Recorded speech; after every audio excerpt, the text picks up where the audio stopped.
Hey, what's up, everyone?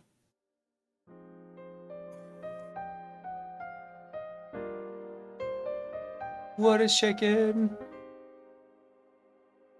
My guys and my gals. Busy day today. Very busy. By the way, Miniweek, thanks for the 3-month resub, man. I know, I can't believe it's been 3 months already. What's up with my audio? Turn down. Guys, look at this. Look at this. I know this is like peak nerddom. We get excited about some text on a screen. But look at this. This was actually, I ran this afternoon, but it's a redeploy of the GoEd lab. So it is up and running. So we're going to tinker around with that a little bit tonight and start kind of figuring out how we want to do some modifications to it. Because there's other things I'd like to be able to add. So for GoEd, it had its own set of scripts, and that's what we ran against the Ansible playbooks. And there was a little bit of magic that happened in the background. So I want to see what a lab that was built strictly on Ludus looks like. It's actually pretty straightforward, man. So they've got a lot of documentation set up for like different labs. So like here's one for an ADCS lab. And so they've got some good documentation here. I want to get set up where we can do different, we can basically start building out our own lab. Because like I might, for example, want an attack infrastructure lab in here. And then deploy things into it, right? Like deploy different C2 infrastructures. So, hey, what's up, man? By the way, SM drew first blood tonight. He was hot on the draw. Look at that, jeez. Ooh, had another busy day out in the sun today. Took the kids to the pool.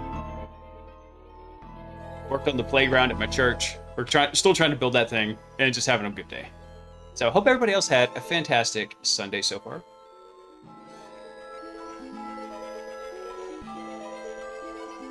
You know, let's go look at something. What do they have in the developer CLI? So Ansible roles, building from source,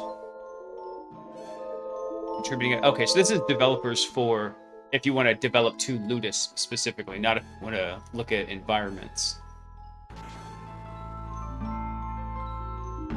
Yeah, so I know you've been busy, man. Let me show you the diagram we've been working on here. Ah, dang it, the iPad didn't connect. Down, get down, get down. Oh, quit moving my chair. Get down, I already spoiled you today.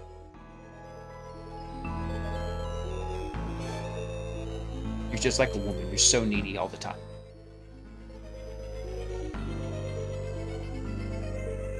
I cooked some meat on the smoker, and it had some bones in it. So I cut those bones out, gave them to Panda. So she was just in hog heaven. I didn't really trim them that well.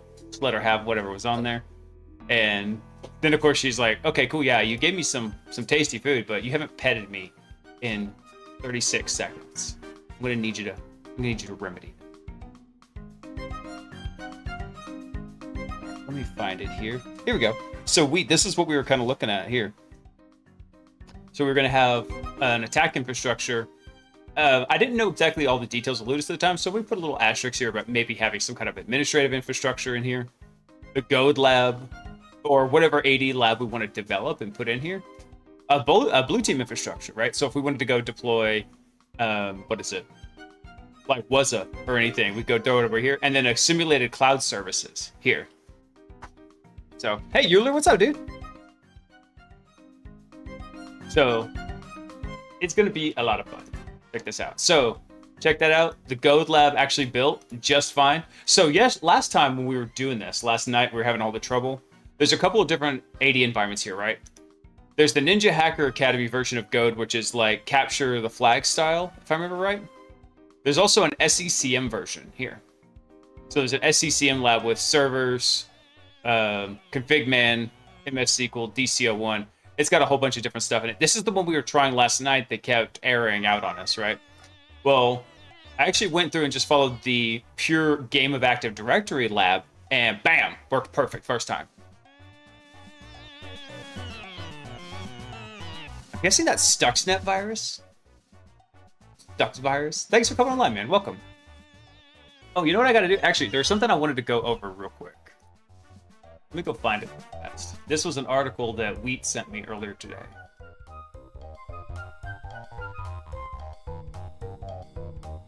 I just saw your meme. It's time. There it is.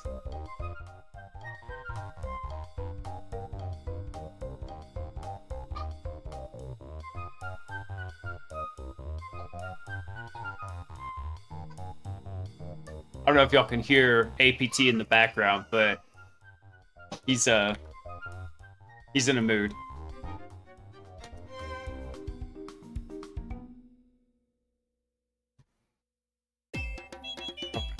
Let's see here. So this was something that Wheat sent me, and it's called "Cybersecurity is Full."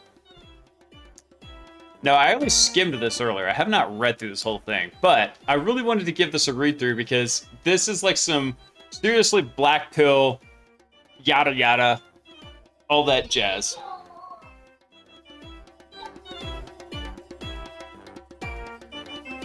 Hang on one sec, y'all.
You guys. APT. APT needs to do garbage collection routine. That's what he needs. Because he hasn't pooped in 4 days and it's making him upset.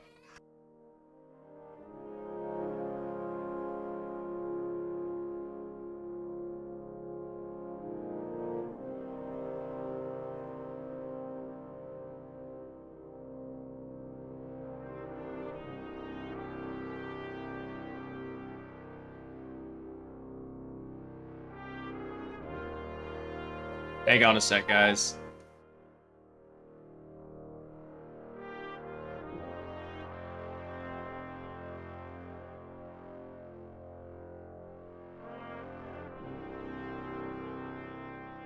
Hang on, I'm gonna throw up the beer right back because this might take a second.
All right, Joe, I'm back. Golly, man. I love that little slide in. I swear, y'all, my wife is a saint. At least compared to me.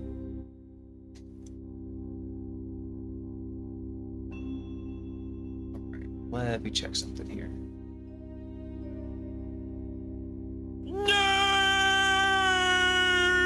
Hey, Margie. Okay. So yeah, Wheat sent me this article, and I wanted to read through it because just from what little bit I skimmed it, it was all doomer, black pill, just crap. And I was like, okay, let's do a critical analysis of this. Let's go through and read it. I want to see how it jives with my experience and what I've observed. So this was published and updated 13 March this year by Chadley McCyberton. So let's see what else Chadley McCyberton has written. One thing. All right. So he's got a couple other things up here at the top. Let's look at these. 100K is not a large salary. All right. No entry-level cyber jobs. All right. But all those open jobs advertised. All right. Security is always optional. Wrong. All right, and so cybersecurity is the actual article that got linked over to me. So let's go hop back here. This is the top thing on here. So let's see here. So there's been a lot of hype for a while about cybersecurity careers. Cybersecurity careers are hot, they say. Allow me to throw some cold water on that. Poor dude had a few bad experiences. Yeah, oh yeah, I bet. Schools, universities, certificate programs, and boot camps have all been pushing cybersecurity. Why? Because they have stuff to sell you. They have now sold so many people on the idea of getting into cybersecurity that the field is totally saturated, particularly at the entry level. So getting a job is hard. Just take our 6-week cybersecurity boot camp. No IT experience required. Go from 0 to hero with 6-figure salary in just 6 weeks. It's madness. It's totally unrealistic. It takes years. Actually, I agree with him here. And if you hadn't noticed, Hack Smarter, Tyler, he rips on these guys all the time. I see these jokers on TikTok. And yeah, they are constantly kind of overselling it. But is that really a thing of cybersecurity is full? Let's go check. I saw an article saying there were nearly 600,000 unfilled cybersecurity jobs in the US right now, and there's a gap of 4 million worldwide. Yeah, and who was the source for that article? Probably a school or someone with something to sell or some vested interest. Google is loving seeing cybersecurity flooded and keeping salaries down. The ISC too is loving selling certifications and collecting annual maintenance fees. Yeah, not exactly. Let's start with up here. Let's go take a look at his article saying there's 600,000 unfilled cybersecurity jobs. All right, so this is coming from CNBC. Yeah, man, there is definitely no quick win in this industry. So the fastest growing job on the internet is fastest growing job in the US is fighting crime on the internet. With more companies moving online, cyber attacks are on the rise, and drastically so. The FBI has seen a 300% increase in reported cybercrime since the start of the COVID-19 pandemic. When was this dated? Oh, 2023. Okay, so this was late last year. Let's see. In fact, Bureau of Labor Statistics projects that the number of cybersecurity jobs will grow 32% in the next decade, much faster than the average for occupations overall. Now, there's one issue here I want y'all to keep in mind. Cybersecurity jobs is a broad range of jobs. This doesn't mean offensive or defensive or governance, risk, compliance. It means all of them together. It's all one giant umbrella, including all the management structure, right? So this is a very broad stroke they're painting this with. That's like saying IT is going to grow 32% in the next year. IT is a huge freaking endeavor, right? You got server admins, you got network admins, you got cloud admins, you got DevOps. You have all these different verticals of people that just have specializations in it. There are entire guys that I know that they have specialized their entire career around stuff like Salesforce. That's all they are. They are a Salesforce developer admin. They're classified as IT. So one of the issues here is they're painting this with very broad strokes, right? So there are nearly, here's the thing he was citing. There are nearly 600,000 unfilled cybersecurity jobs in the US right now, and about 3.5 million open roles globally, says Lisa Gevelber, Google's chief marketing officer for the Americas, citing recent research from Cybersecurity Ventures. All right, so let's go look at the research. We're going to follow the rabbit hole real quick. Because I really wanted to dig into this because Doomer and Black Pill shit gets on my damn nerves.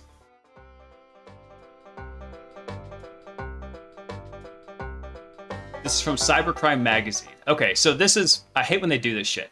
Let's say citing recent research from Cybersecurity Ventures, but then they link to another thing that's Cybercrime Magazine.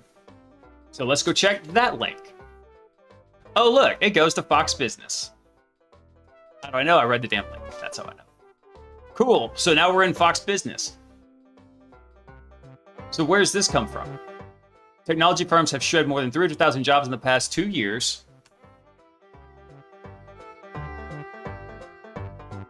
Oh, cybersecurity is hiring. Okay.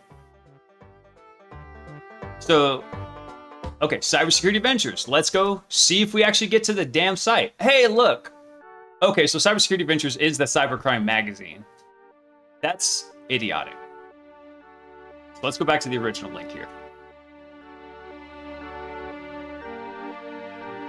Can you please zoom in? There we go. I think he's got a bit of a point with there being a lot of people who want to get into something entry level, but there are fewer highly skilled professionals. Lots of people want to be Mr. Robot too, instead of looking at the cyber aspects. Sounds like sales training. So technology firms have shed more than 300,000 jobs in the past 2 years, with more on the way, according to Fox Business Story. Redundancy tracker lays. Okay, so what I'm seeing here already is he's citing a source that is nothing but the news cycle Ouroboros. Y'all seen this? Here's what happens. Actually, you know what? XKCD has a better explanation of this. XKCD News Ouroboros.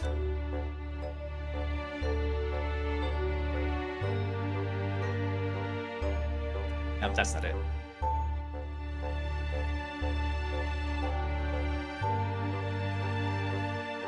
See if I can find this real quick.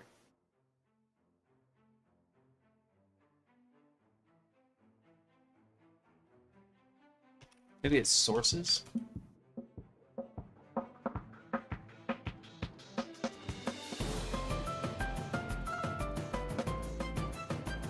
Citations? Let me see. I'm trying to find this.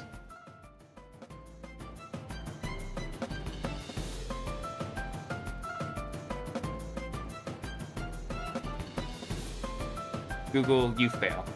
Feels so bad.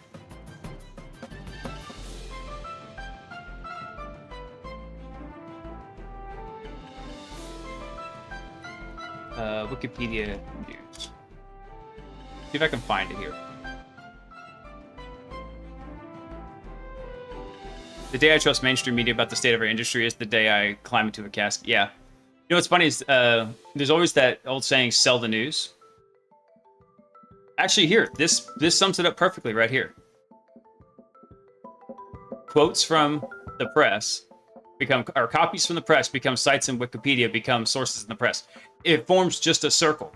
And that's exactly what's happening in this case right here. They're just forming an Ouroboros of the same shit feeding itself. And so next time you want to get worried about AI on a completely off topic, just remember this is the shit they're pulling their sources from. Okay. So enough of that.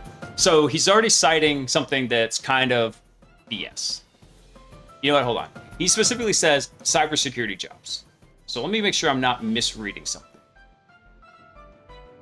Because I really want to make sure I'm thorough on this. God, their site is optimized like it was written by a potato. So there's no mention of 600,000 in this thing.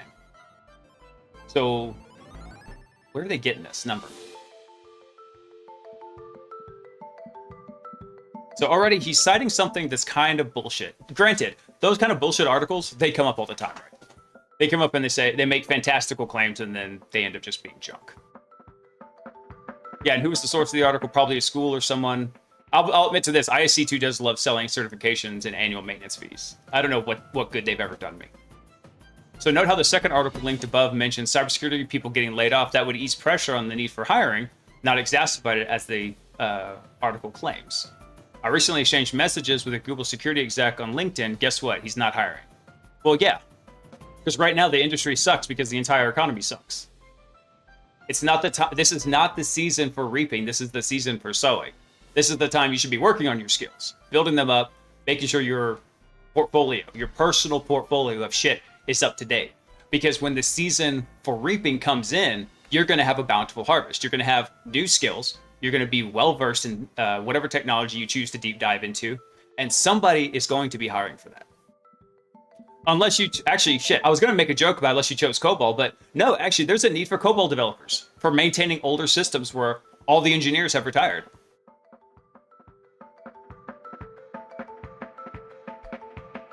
One of those looked at, talked about IT jobs, not specifically cybersecurity. Yeah, exactly. So I heard from a recruiter who saw a company post security jobs on their careers page.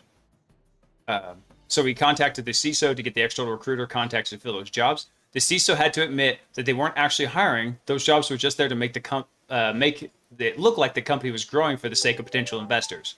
All the applications they received were sent to the bit bucket. Yeah, I can believe companies doing that. I can totally believe companies do that. It's almost like he's saying, you know, hey, some companies are shady and they do shady shit. So the reality is, security is always optional. Always. Bullshit. Just look at any of the breaches that have happened the last couple of years. What was the big insurance company that just got hit? What was that? That United Healthcare? Yeah. Yeah, exactly, Ford. If I sent some, and I feel bad for these folks because I feel even worse for the folks that are selling this stuff because come Judgment Day, they're going to get their asses whooped by St. Peter. But that's a different story. Hey, Boyd, thanks for coming online, man. So here's what's happening is, yeah, they're preying on people that want to take the shortcuts. That's always the issue. The shortcuts always end up beating you in the ass. There's a saying that I like that says, if you make the easy decisions now, you're gonna have a hard life later. If you do the easy things now, if you do things easy now, you're gonna have a hard life later. If you do the hard things now, you're gonna have an easy life later. It's the same thing with this. These people are like, okay, well, if I just go take the 8-week boot camp, then I'll be set for a career, right? And what was it? As Ford just said, yeah, become a highly paid orthopedic surgeon in just 8 weeks. Yeah, if I said that, actually, I had a really funny saying I used to tell folks because when I worked at the college, I'd get a lot of intro to cybersecurity folks griping about not being prepared for the course. Like, this is an introductory course. I was like, well, hey, let me ask you a question. If the course was called Introductory Brain Surgery, do you think you'd be prepared for it?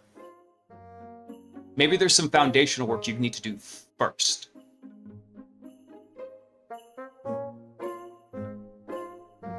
Security is optional as a death sentence in 2024. Great way for you to shit rocked in an undercover way. Yeah. My theory is that COVID provided funding for all these businesses to help with the massive changes, and then they said, "Oh, now we have to hire people to do your part." The business then posts jobs with no intent of actually hiring. Yeah. Then after 8 weeks, they now know how to do in-map without looking in notes. Yeah. Pretty much. Shit, I spent an entire day, right? An entire day one time just reading the man page for in-map, just so I could understand it. I'm not saying you have to do that, but doing something like that with some of these technologies is what you have to do to get that kind of familiarity with it sometimes. So, and you might notice I use a lot of like probability quantifiers when I talk. It's the math guy in me, right? I have a degree in math. I have a really hard time speaking in absolutes because of that. So let's see. Security is always optional. That's one of many falsehoods already posted in this article. Companies are typically happy to roll the dice on getting hacked in order to hit the quarters and numbers and look good for Wall Street, and they usually get away with it, usually. If they're dumb, yes. If they are dumb companies, yeah, they'll totally do that. Because they don't realize how much it costs. And in fact, they used to just do this, and then they pawned it off on cybersecurity insurance. Then all the insurance companies were losing their shirts, and they're like casinos. They hate losing money, right? If they're losing money, they just change the rules of the game. So the cybersecurity insurance companies changed the rules of the game. said, yeah, no, if you can't show us that you have done this basic due diligence, we're not going to insure you. In fact, we're going to revoke your insurance.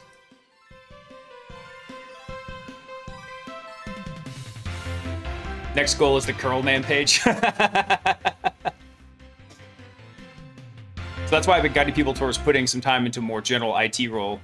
People are young, have time, they can still do cool cyber stuff without, while giving yourself a good foundation for transitioning into cyber. Yeah, exactly, perfect. That's what I tell people.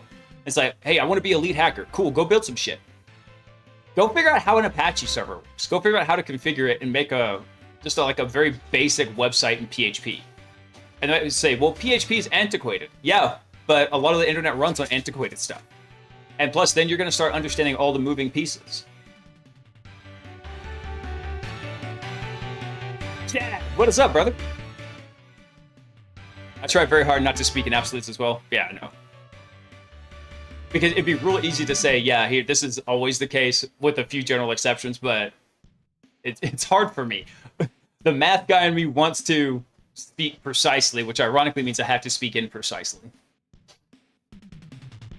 Okay, so it says, yes, there should be 600,000 jobs filled to protect our businesses, infrastructure, and nation, but those jobs aren't actually funded, so they aren't there. Again, you're citing a couple of anecdotes with unknown sources to it, right? You're not citing any information about who gave you this, and then you're citing a really wishy-washy kind of third-rate, fourth-rate website. So already you're not on solid bedrock here for your argument. No, you're likely to go from you aren't likely to go from being a 45-year-old warehouse forklift driver to having 6 figures, which isn't nearly as much as it used to be, and 7 figures is but a dream. Cybersecurity career, particularly if you've never built your own PC or installed your own OS, or otherwise shown some sort of interest before now. But those with something to sell once you think you can pull it off. I agree here, actually, yeah. You can make this jump. Dude, Hack Smarter, I don't think got into IT until 6-7 years ago. And he was a pastor before that. Look at him now. It takes time and dedication, yeah. Again, I agree with him on this point, that he's not directly making, but partially making. And that is that there are people out there who prey on other people's vulnerabilities and desire to improve themselves. Those people are not without fault, though, because they're coming into it and they're hitting it saying, oh, well, no, dude, hell yeah, 8 weeks, 3 months, 6 months, I could become a cybersecurity specialist? No, you can't. I take that back. I'm not saying you can't. I'm saying the chances of that happening is probably 1%. It's really small. And chances are you probably got that because you knew somebody in your network and they saw potential in you because you had been doing work and you could work up to it. That's the way. If you're just going through and you're shotgunning out resumes, just machine gun style, yeah, it's probably not going to.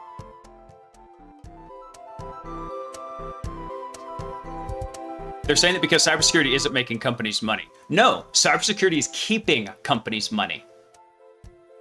That's the whole purpose. Why the hell do you think the king had guards around the treasury? To keep the money. The guards weren't making him money. They were keeping him money. If you took one of our InfoSec teams like half a year to find an InfoSec Engineer 3, I can't imagine we're the ones struggling to find good candidates. No, we do. When I interview potential pen testers, I see the whole gamut. And that's actually why I broke the interview up into 2 portions. There is one short interview where I personally am talking to folks and I'm asking them very pointed questions. And depending on how they answer those questions, I can gauge their skill level. And I'll basically have a conversation with them back and forth. And if they can't pass that very basic skill, then we go on to, if they can't pass that, they're done. And I'm not going to give away the questions because some of it, but it's very basic offensive security stuff.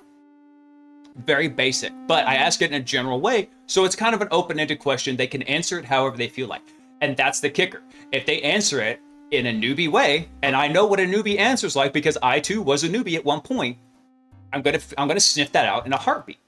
If they answer in an expert way, and they giving me a thread and I start pulling on it just a little bit, I can see how long I can pull on it until the sweater unravels.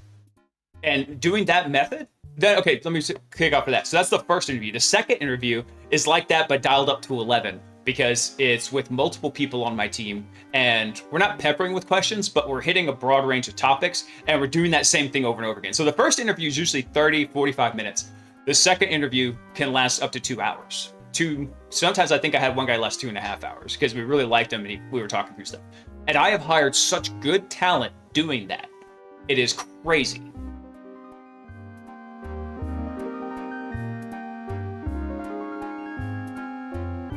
Pay plays $30K for a pen test or $750K on a breach. Bro, you're not joking, dude.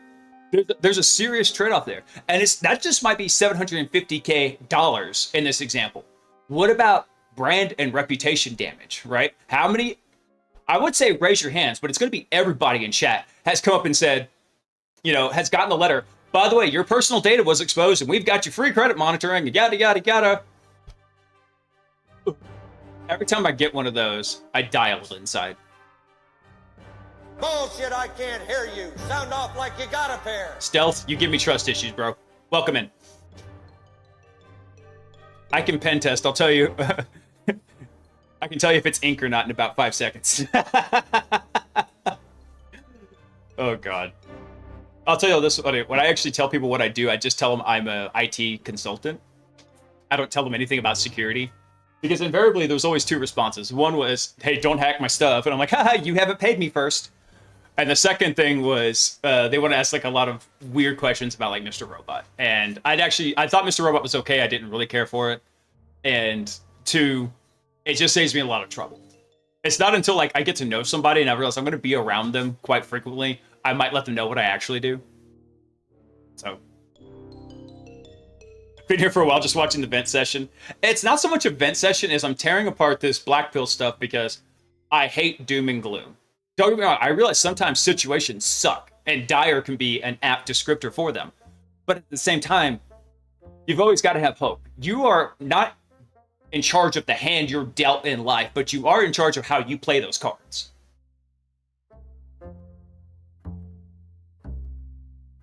It's like a cop hearing, I didn't do it constantly. Yeah, no kidding.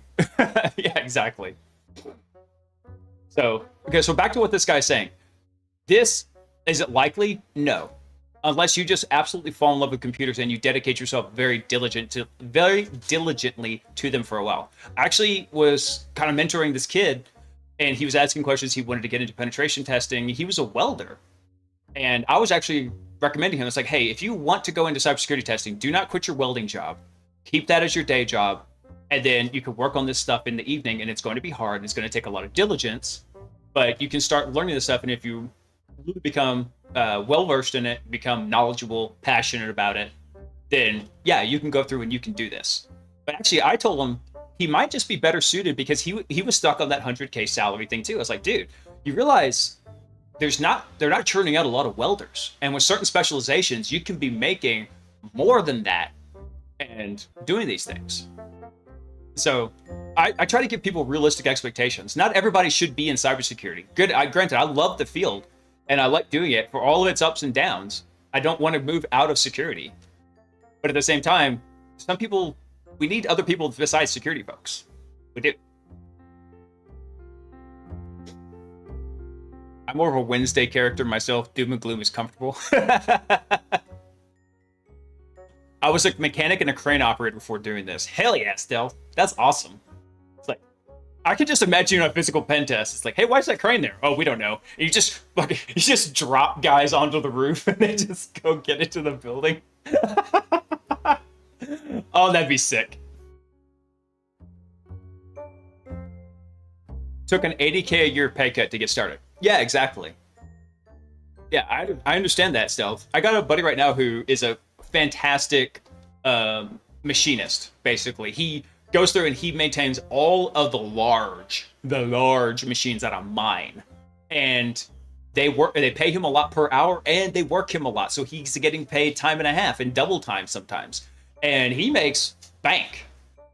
So, I mean, just because there's another job doesn't mean, or there's not jobs that don't exist outside, like it being a cozy IT job. There are trade jobs that make a killing. My father-in-law is a master plumber. He's been making as much as I do now since the 80s. when that money went a lot farther. Let's go back to the article. Okay. They will tell you there's some non-tech jobs in cybersecurity. Yeah, sure, sort of, but not really. No, there are. There's a fuck ton of them. There's more of them than there are offensive people.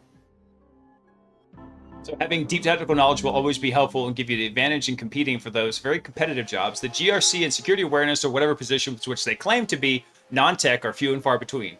Yeah, because there's a lot of people that go into them because they're not technically inclined, but they are very detail-oriented, which is what you need for those positions. They're but a tiny percentage of the cybersecurity workforce. I wouldn't say tiny. They're a substantial percentage. I'd say probably GRC makes up, if I had to guess, probably 10 to 15%. Not a tiny percentage, what I'd call that. Most of us are writing code, reviewing code, deploying configs to hardened environments, reading CVEs to know just how bad the vulnerability in our environment is and where to prioritize it and patching and what it could affect. Trying to make sense of logs to determine if that oddity is an indicator of compromise or not, tech stuff. Yeah, that's the bulk of it.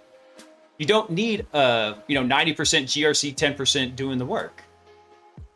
There's a thing called balance that happens here.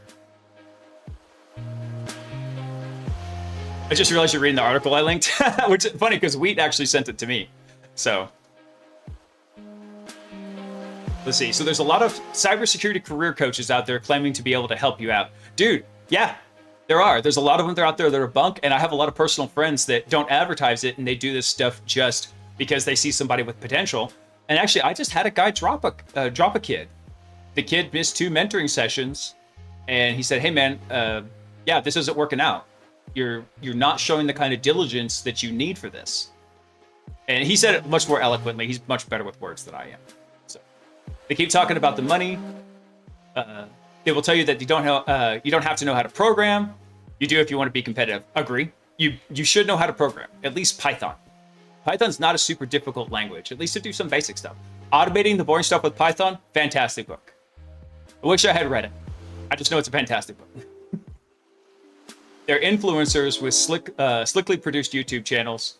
Actually, I would say probably this is less on YouTube and more on TikTok.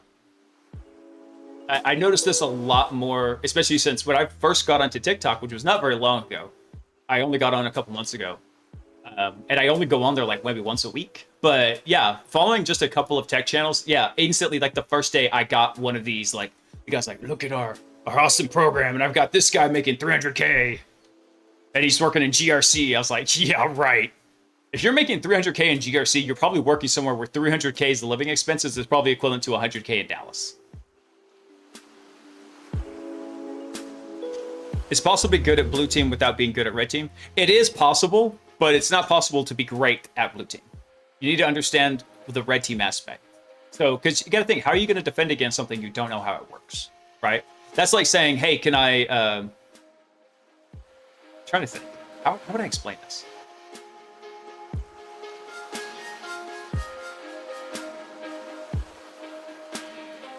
I mean, it's kind of, to me, it kind of was like, hey, can I be a good armorer on a vehicle without understanding how the guns that are shooting at my armor work?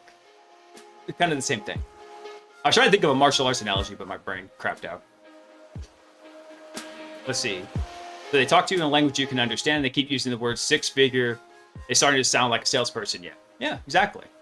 And it's because, and I get this, they use this term because that's like some magic number that everybody's like, oh, I make 6 figures. And I was like, well, there's a wide range in 6 figures, right? It's cool to say, but depending on where you live, 6 figures it could be jack squat or bountiful living. So there are a lot of people out there pushing the penetration testing, red team offensive security, use more hyphens angle because it's cool, and that's what we see hackers in movies doing. The reality is that only a very tiny percentage of the cybersecurity jobs out there are pen test jobs. Correct. That is correct, and people need to understand that. That's a highly competitive field. If you want to bust into pen testing, you've got to show diligence, and you got to be able to show that, yeah, I understand these things, and I can think like a bad guy, while still acting like a good guy. It blows me away how easy it is. Like, I go walk through just everyday life, and I was like, oh, there's an unlocked door. Yep, there's safe back there. I see sticky notes around the monitor. There's probably some passwords. It's like, oh, look, an open USB port. Wonder what that connects to. get on a kiosk and like tap the corners. Oh, look, there's the admin interface. It just happens. Yeah, 6 figures equals rich. Yeah, yeah. Not this day and age, bro.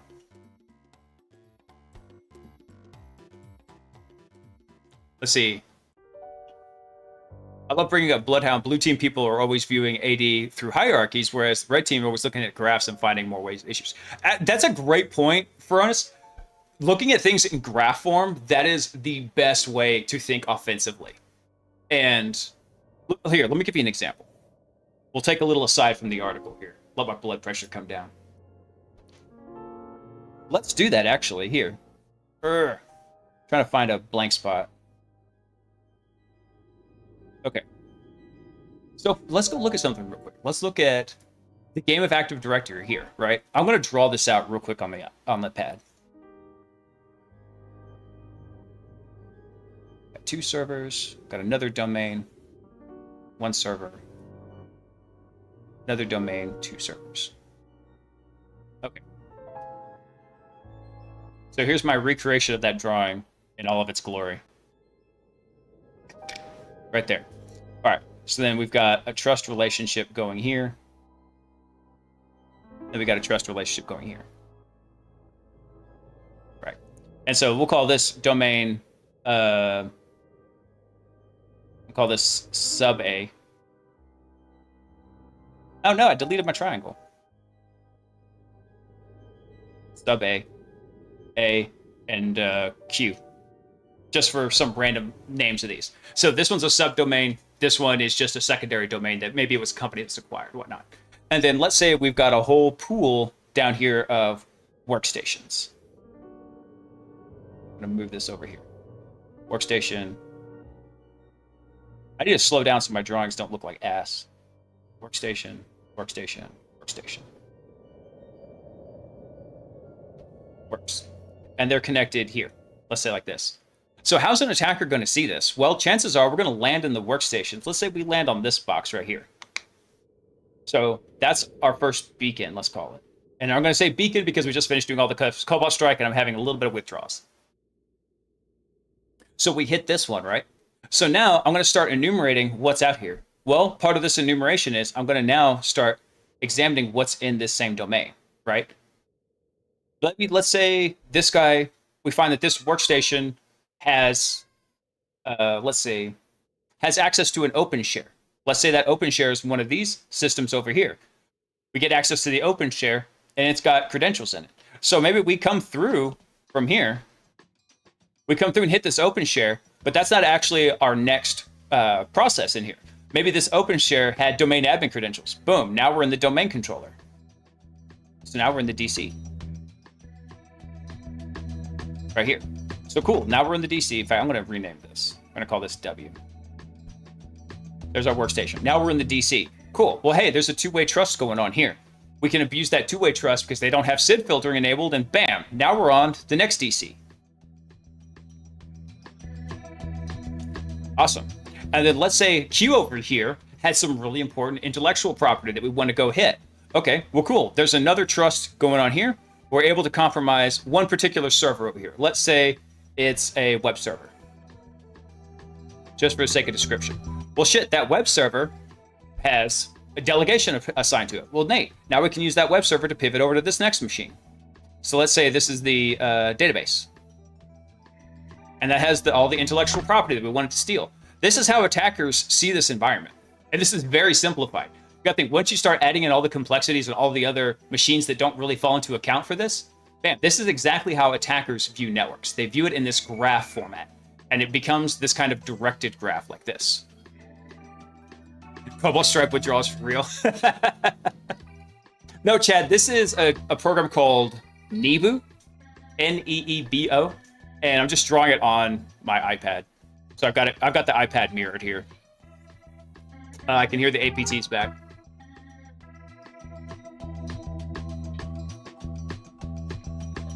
So, yeah, understanding how these attacks work is super critical. Hang on, guys. Let me go check on the APT. I'll be right back.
right, y'all.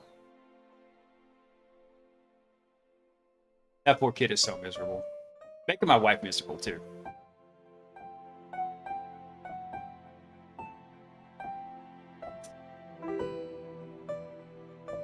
So this is really only a tiny percentage of cybersecurity jobs out there are pen test jobs.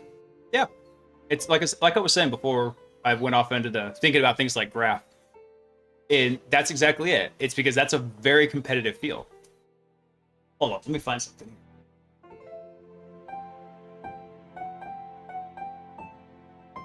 Because this was something that, again, Mr. Wheat sent me.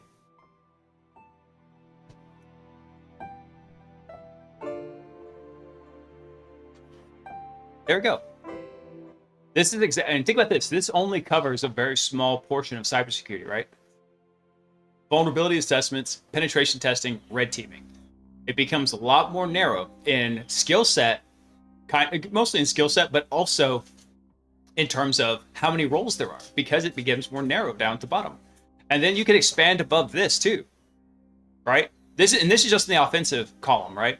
There's other columns built in here. Vulnerability assessment wouldn't be like a SOC analyst. Vulnerability assessment would be like someone who understands some offensive security and some blue teaming, and kind of is coming in and hitting both of these things. Looking at data from things like Nessus, Qualys, QRadar, stuff like that, and analyzing that, going through. Wait, is QRadar even a? QRadar is a SIM. That's not a vuln scanner. OpenVAS, Rapid7. There we go. That's what I was thinking of. So yeah, as you come down here, these are kind of like red team is kind of one of those capstone things, and even then, there's delineations between qualities of red teams too. So this guy, it sounds like he's getting pissed off because there's people out there painting things with a broad brush, and I actually don't think he's got ill intention. I think he's just presenting this in a shitty way. He's presenting this info in a way that doesn't actually provide any guidance. It just says, GTFO, the industry's full, begone, peasant. You'll never rise above your station. Harum, harum. People like that, I just want to smack them.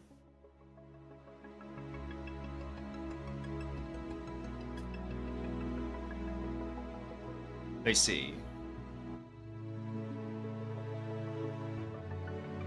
Let's say, okay, what jobs there are extremely competitive. You really need to make a good living. You need to be good to make a living at it, like NBA good. No, it's not like NBA good. It's that you need to be better than. You need to be pretty good at it, but not like NBA. Burnout is rife in cybersecurity, but particularly in penetration testing, it's an arms race. Yeah, it is. And some people do get burned out. They don't want to stay in penetration testing. Which, to your point here, Mr. Article Writer, what did he say his name was? Chadley McCyberton. I thought that was actually funny. When I was talking to Weed about this earlier, I said, it's funny. He cites some questionable sources saying, hey, you can't believe everything you read, but then he writes this under a pseudonym, Chadley McCyberton. Didn't even have the balls to put their own name to it. I do agree with this also. Burnout is rife in cybersecurity. Actually, I'd say burnout in cybersecurity is more prevalent on the blue team side, because those blue team defenders feel a very big sense of responsibility for what they're doing. So they are more willing to put in a lot of those extra hours to try and make sure the company is safe. And they're ill rewarded for it, and they're overworked. And I know that because I did that for 4 years. Overworked, underslept, overcaffeinated. Let's see. You're constantly learning new things. I love that. That's great. If you want a nice static job, pen testing and red teaming, it's probably not for you. Just to be perfectly blunt.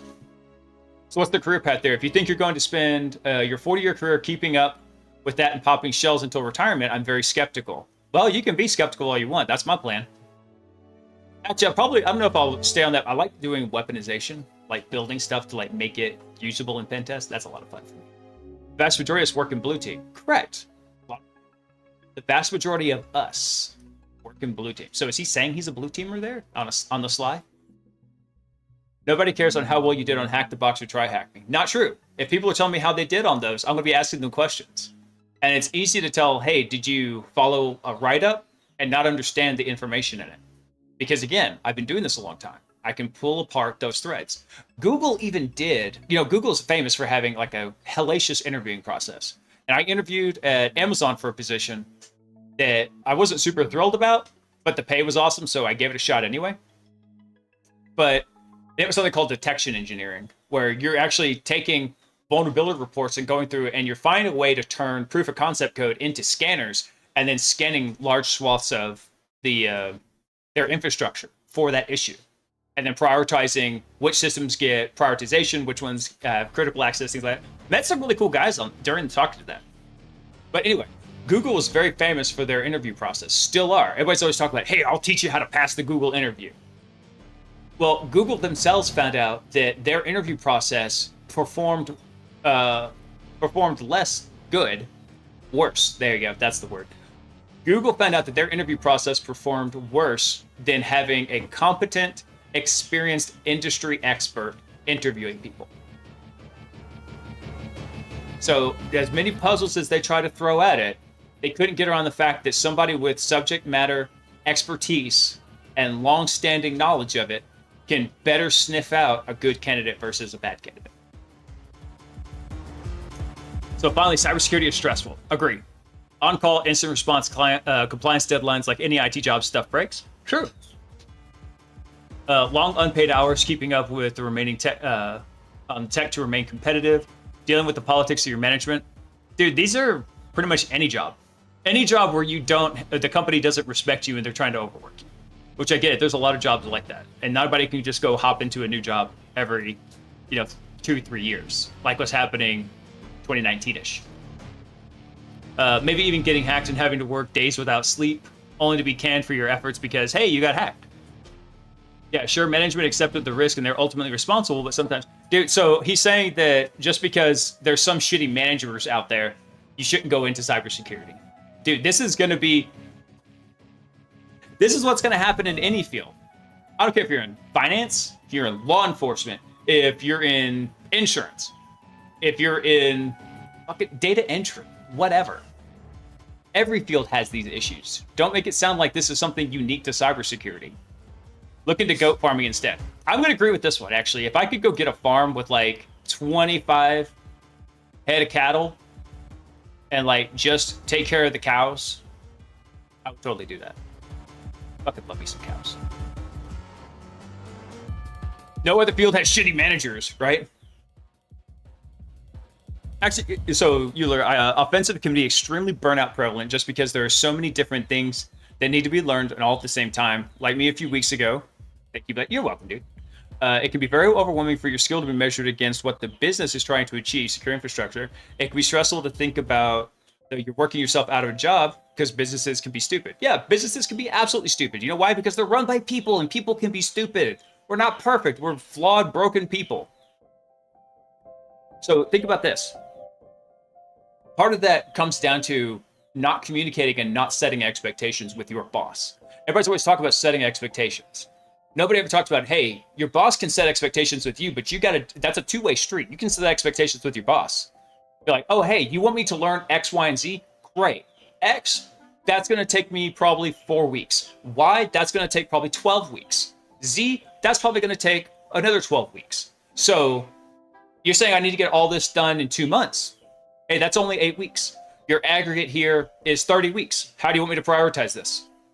And by the way, if you prioritize this one, I'm going to have extra time. And if you prioritize the other one, I'm going to be over time budget. So where do you want to put this? You need to set reasonable expectations with your employer. There was actually some really dumb video, and it was an interview where like they had, I think 6 people come in for an 8 a.m. interview, and they just asked the people to wait.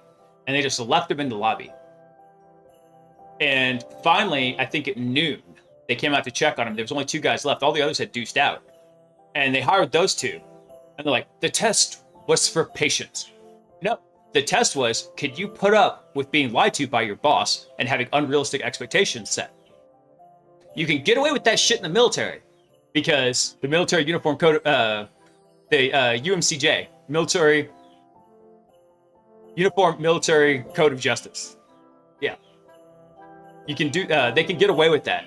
You know, they'll trope up, oh, hey, the formations at 8 a.m. So everybody be there at, so the colonel, right, the guy who's in head of the platoon, or I forget the actual structure, but let's say the colonel says, "Hey, I want to have a formation at 8 a.m." Cool.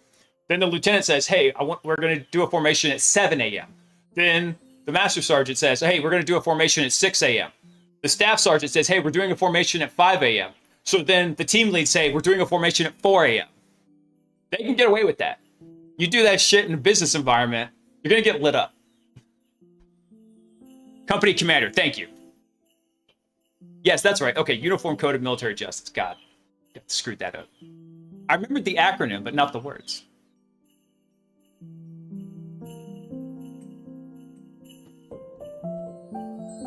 So let's see what else he's got here. 100K is not a large salary. Depends on where you live. I always recommend this to folks. It's a site called Bankrate. Bankrate cost of living. Their cost of living comparison calculator. And I like to compare this. Let's say where I'm at in Dallas, right? You're making 100K. What's the equivalent you need to have working someplace like... let's go pick one down here. Putnam County, Tennessee. Putnam County, Tennessee has a lower cost of living. I could actually take let's say if I was making 100K, I could take almost a $13,000 pay cut and still be living at the same standard, right? But now you go pick someplace like, let's try Houston. Let's see where Houston ranks in this. Houston's actually slightly lower than Dallas even, right here. 7.8%, so you could take an $8,000 raise. But you gotta think, if they're wanting you to be somewhere like San Francisco, I know this is an extreme example, but you gotta make 66% more. So imagine if you're currently making, and you are working as a red teamer and you're making like 150K and they want you to move to San Francisco, right? So what does that come out to? It's going to be 66% higher. You got to make $250,000. And so that sounds really freaking cool, but that's not a huge amount. So I always recommend folks check this out. I'm going to drop this over the chat.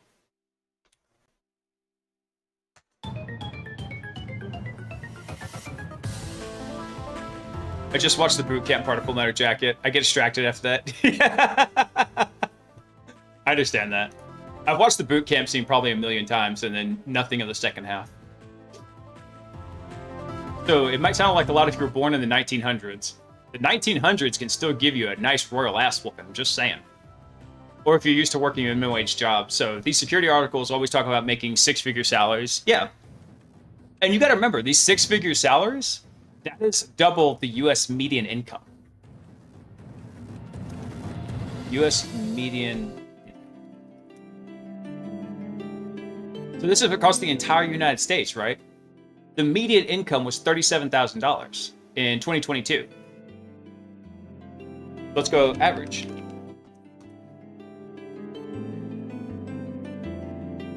That's the median. I don't want average income per person.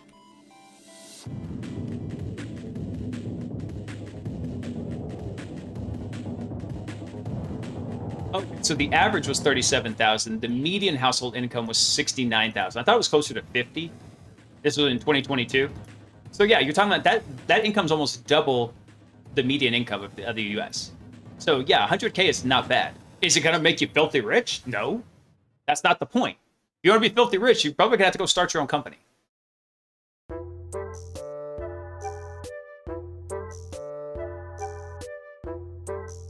Gunny does make the whole movie, Euler. Let's see, 6 figures isn't what it used to be. It's a long way to a 7-figure salary. 100K is not even enough to afford a house in a place you would actually want to live anymore. So live somewhere cheap, where there are fewer security jobs. True.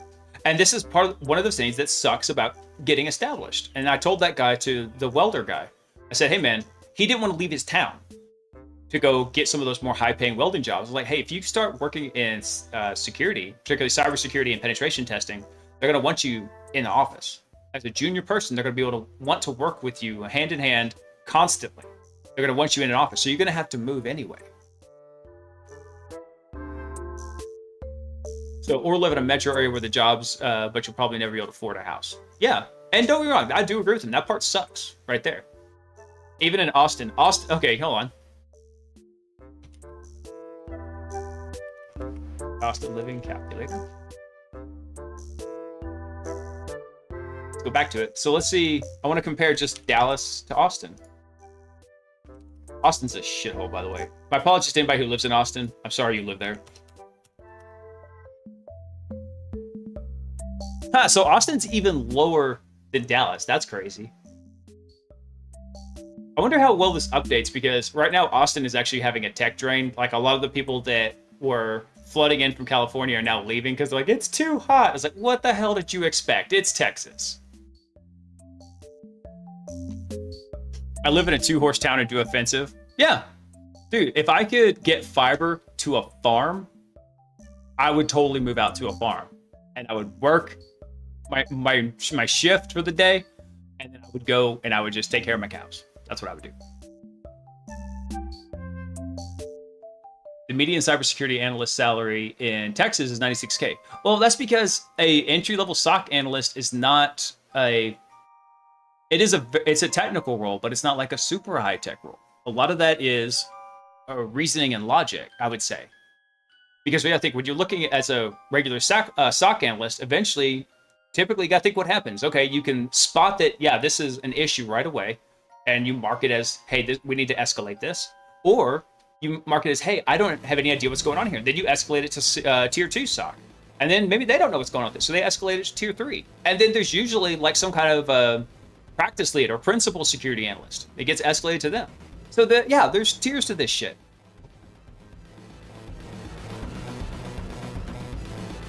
Many people assume that it's a hard field to break into as it's highly specialized technical role.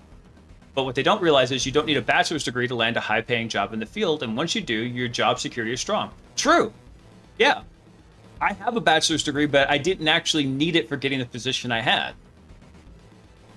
I have very rarely used my math degree in penetration testing. Well, I'll take that back. I've not directly used it. Indirectly, understanding advanced logic and reasoning has helped me because I'm able to solve problems by thinking of where my assumptions may be wrong and then tweaking them. I've already addressed the job security. Very questionable. Not true. Job security is very good in the security industry. Now, the biggest threat to job security for security people is management. Because management will come in and say, hey, we can outsource this to India. We can outsource this to Singapore or the Philippines or Thailand, whatever. We can outsource this and we can get twice as many people for a third of the cost. You can get us twice as many people, but you can't get twice as much talent. And in fact, you're probably only getting about 50% of the talent because the training there is not as rigorous. So there's a lot of people trying to help people get into cybersecurity and make a buck off them somehow. They tell people can do it. In fact, cybersecurity is not an entry-level job. That's correct. It's not. And I really hate the people that are lying to people saying, hey, this is an entry-level position. No, it's not. Help desk is an entry-level position. Maybe some particular Cisco networking positions can be entry-level, depending on what you're doing and if you're working with seasoned network team that you can have guide you. People need to go to IT or be a sysadmin or a programmer or something while first learning how things work before they can go into security. Yeah, especially if you're trying to switch a career, this is actually good advice right here. Like I said, he's got nuggets of wisdom in here, but it's just wrapped inside of a turd sandwich. I can't tell if he's a giant douche or a turd sandwich.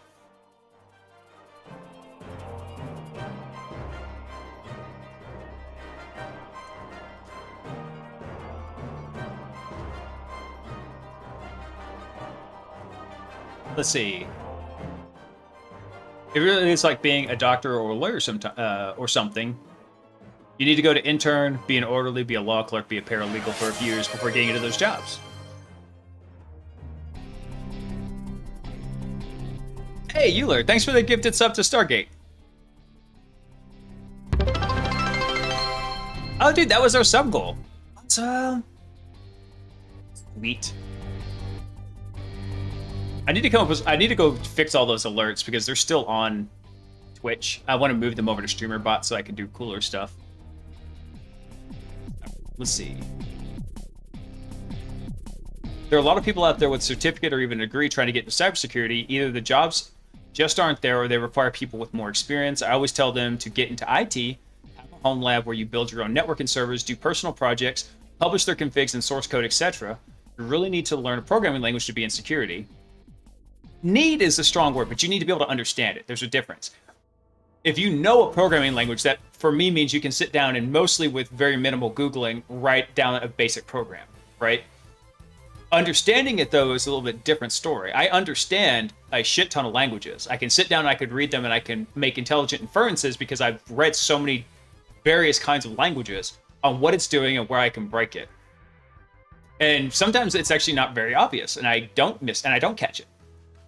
So saying that you need to know it, a bit of a stretch, but you need to understand it. And it does help a ton, understanding programming. Here's a post from a cybersecurity forum that I follow regularly for someone trying to get a job.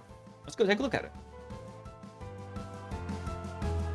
I've been applying for 4 months and not a single interview. I got my Sec Plus and ISC2CC cert while I search for a job. What is the ISC2CC?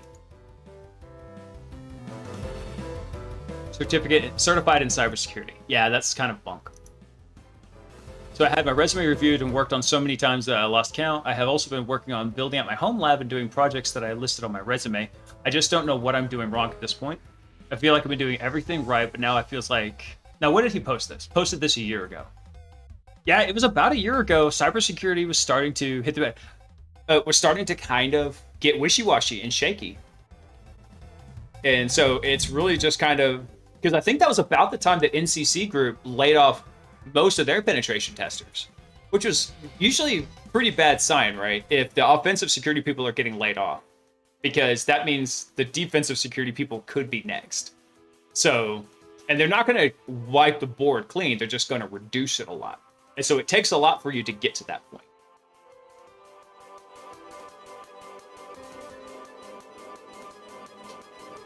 See, I have experience working as an IT technical support specialist, but even with that experience, I'm not getting any responses back.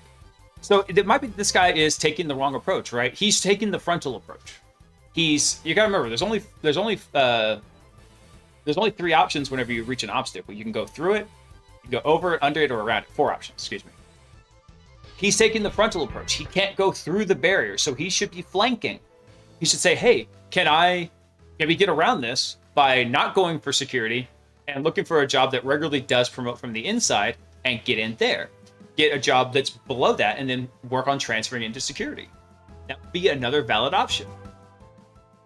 I actually had a friend that he applied for a position at a very well-known red team company, and he literally told them, yeah, actually, I just went here because they had some really famous guys on their staff. He's like, I was actually just kind of hoping to talk to so-and-so. And after that, they actually decided to continue him on the interview process and did bring him on as like an associate red teamer, like they're tier 1, right?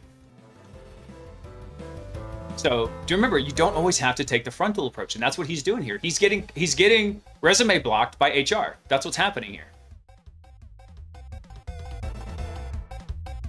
Yeah, a lot of people are going to basically lay the facts on him here. Tech companies have been laying off people in droves. Yeah. You're not just competing with the new grads. Companies are freezing hiring going into Q2. Cyber InfoSec isn't really an entry-level field outside of help desk, SOC, or getting shitty sales jobs with vendors. Yeah. So the same old stuff.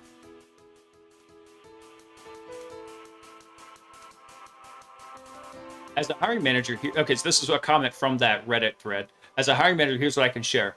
You will be one of more resumes than you can imagine, and some of us have actually manually reviewed each one after HR performs a low-level filter. My last open analyst position received 700 applications in 2 weeks. That's actually a lower number than I've seen recently.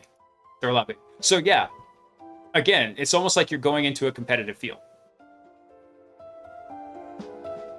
Be a security evangelist as a help desk or sysadmin and pivot into security. Yeah, I believe that's great. Like I said, there are different paths through this, and everybody, I get it, man. Dude, sometimes I wish there was just a straight main quest line, right? This is where I'm going. Bam, bam, bam. No, that's not even what happened to me. So I worked for a small two-year associate university or community college, whatever you want to call it. I worked there taking care of the Cisco networking lab. So I did Cisco networking, I did servers, I did virtualization, I did helping the students, I did and all the various courses that went with that, including an intro to cybersecurity course, which also used our virtual lab. And so I got to know the guy who was teaching the intro cybersecurity course.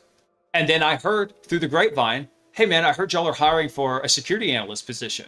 He said, dude, yes, you apply. He knew me. That was in my network. I didn't take the frontal approach. I flanked. I went around the obstacle. So I had the advantage there. Went on, got hired there. Again, I'm working through stuff, working as a security analyst. And then all of a sudden I hear from another guy that I knew. He said, hey man, I just got hired at this company. They have to greenfield their entire security infrastructure. It's like, you should come interview with my boss. All right, cool. So I go over there, I go interview with him. Boom, get hired, explained everything. Instant 30% pay raise. So I was over the moon. The next 3 years of my life were incredibly difficult because that company was a shit show. And I was especially pissed because they like right after I got hired, they fired my boss who interviewed me and never replaced him. And then 2 years after that, they fired my buddy who got me the interview, never replaced him. And so it was just an absolute dumpster fire. And then I actually had planned on leaving cybersecurity at that point and going into data science. I was like, hey, I can go use my math degree there. What am I going to do here? I started reaching out to some friends. I knew a buddy who worked on a penetration testing team, and I just asked him, like, hey man, can you do me a favor? If you get any junior roles that come up for penetration testing, and granted, I was a senior security engineer at the current role, and I asked him for a junior pen tester role. I said, hey man, if you get any junior roles come up, please let me know. He does. I go apply for it. The CEO didn't want to hire me, but the team manager did. Hired me. I've been there 6 years now. Again, I went around. I didn't take the direct path. So, all right, I think I'm done reading this guy's ramblings because he's, like I said, he's got good points, but not such good points that he's willing to put his actual name to it. Chadley McCyberton. Yeah, that's kind of funny. Actually, I want to see. Well, I tell you what, I'm going to take back one more thing. What is this? Security is always optional. Working in the security industry is always optional, particularly in the corporate world. I have worked in business and should have been PCI compliant, HIPAA compliant, SOC 2 compliant, etc. Nobody actually enforces this stuff except maybe your own customers who might have seen a report from an auditor, in that case of SOC 2, blah, blah, blah. Let's see. Nobody from the credit card processors audited the e-commerce companies to ensure that your credit card data was properly protected. I mean, part of that is they need to have a penetration test now. Right? So they require a penetration test. Now, granted, I know there's a lot of folks out there that will say they did a penetration test and it's just a checkbox. I understand that.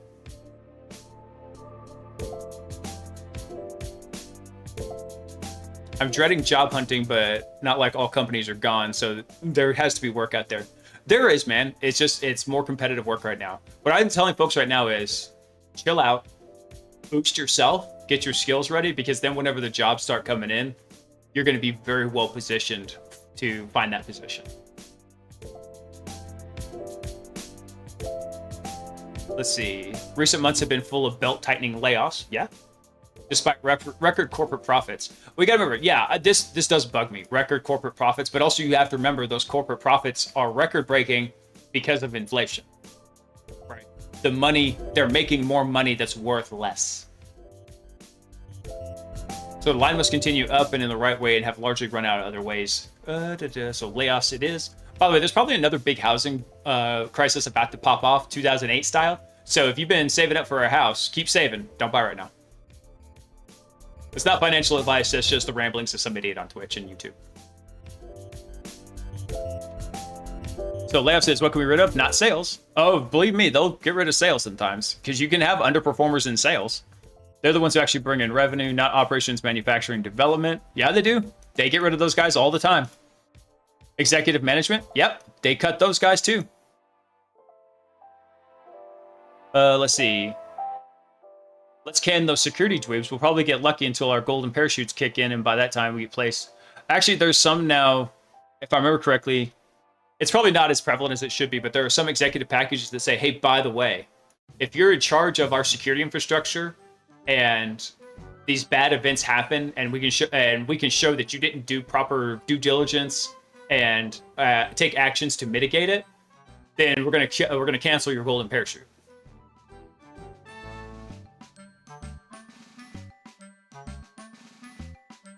Our salespeople are trash. They've coasted for years. Month-long vacations, paid travel, no sales. Damn, that's stupid. When someone asks what you've done, being able to show them is better than being able to tell them. Yeah, exactly, Chad. I actually thought about this. If I was ever to go interview with another place, I was going to say, hey, tell me the skills that you want me to have. Like, list your top 5. And then I was going to go and I was going to cut those out of the YouTube videos and be like, go to this video at this timestamp, this video at this timestamp, and this video at this timestamp. Bam, bam, bam. I can show them that with this. In fact, I've come to love this stream so much that it's going to become part of my negotiating. If I take another position, it's me, yeah, okay, cool. So now let's talk about my stream and you guys not laying a finger on it and making sure that I have the time to conduct it.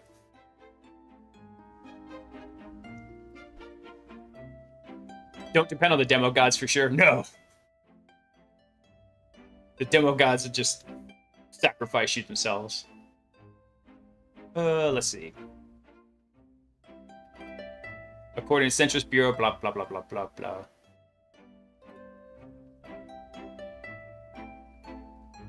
Chance any one particular computer has its data breached. Okay, yeah, you're reaching here. You're doing a reduction to the ridiculous right now. So until real legislation, enforcement, and consequence for these companies, let security down will always be optional. I mean, now it depends on the company you're talking about also. Because yeah, there's lots of shit companies right here. You're comparing the like tiny mom and pop and the big Fortune 10 companies, right? Do you think security is optional for Facebook? Do you think security is optional for Apple? Do you think security is optional for United Healthcare? I just learned it's not. Oh shit, what was the auto group? Auto group act. What was it? It's like GCK or something like that. Oh wait. CDK. CDK Global. They got hacked and it shut down roughly 15,000 car dealerships. Right? Do you think fucking CDK thinks security is optional? I don't think United Healthcare learned the lesson. They probably didn't. A friend of ours just did an interview CTF. He used a method from one of his YouTube videos for initial access. I told him to have that video in his write-up. Nice. That's awesome. Yeah. And then not only that, but sometimes, man, the interview process can be real long on some of these things. And then, and it can still just kind of screw you over at the end. So there are some places where it really sucks getting, it's great to work, but it sucks getting hired. Think about that. All right. Enough ramblings. That took entirely longer than I had expected to rip apart that doom pill. Guys, nobody said it's going to be easy, but the worthwhile shit's not easy.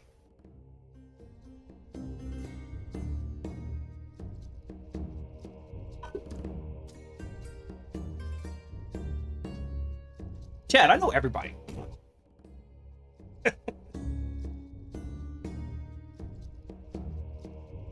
Actually, I find out that I'm really bad sometimes, and I'm trying to correct this at reading the usernames so I can remember who said what. A lot of times I'm just reading what was said. Let's see. All right, do it. Let's hop over to Les Proxmox. So we've got this Kali box running in here too. Let's console over to it real quick.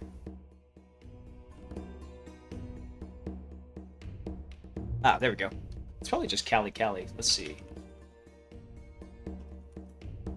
Kali? Yeah, there we go.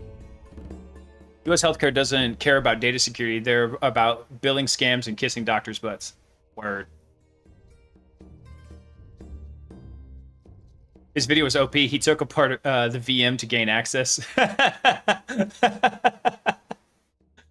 Oh, that's funny. That sounds like something Oreo would do. I hope he gets that position too, because he's hella smart. So one of the other things, guys, that a lot of people overlook with trying to get into cybersecurity is your soft skills, right? I know we all like technology and we enjoy the shit out of it, right? The problem is that you eventually do have to interface with humans, so you have to be able to speak and communicate intelligently in human protocols. Think about like if you had a network switch that's like, hey, it does everything great, but it doesn't like ARP, so it doesn't pass ARP. Well, that just breaks the network. ARP is an integral part of the network functioning. It's the same thing there.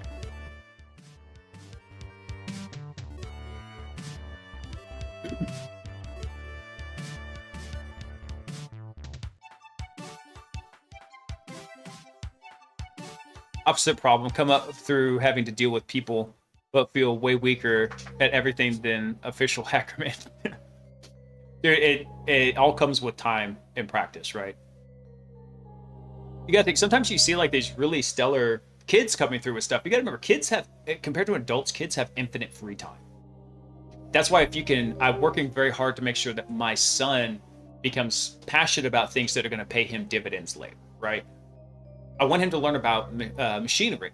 So we're going to start taking apart four-wheel motors, for the motors for the ATVs, right? I've got a guy who's selling me some scrap motors. We're going to strip those down.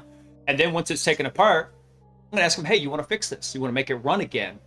And he'll probably 99% chance say, yeah. So then we'll start getting replacement parts. We'll start building that motor back.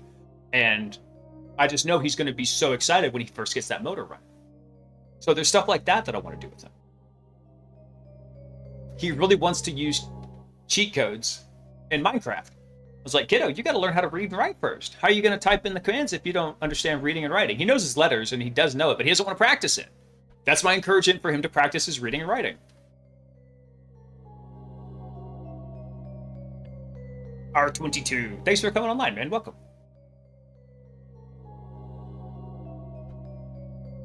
Spectrum versus soft fields equals disaster. It makes the field extra hard, and I feel like 90% of the field is on the spectrum. Yeah, exactly. They are.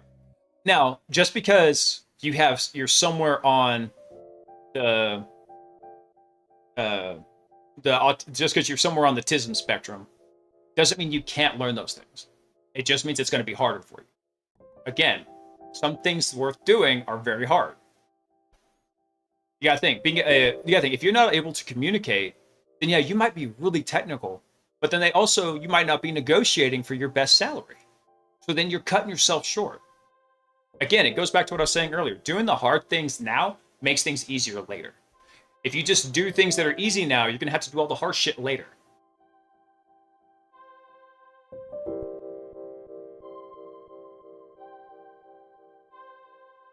When I was young, I worked in mental health. Dealing with devs or execs is not any worse. Everyone's got problems these days, man. All right, let me go check something real quick, because there's supposed to be a better way to connect to this Kali box in the home lab. So I'm so excited about this because we got Goad up and running now. Let's go check the Ludus docs real quick. Oh, we don't need that. Here we go. So there's the environment guides, deployment options, quick start. Let's see. Testing mode. Let's see. It mentions it somewhere in here what the RDP client that's recommended for this is.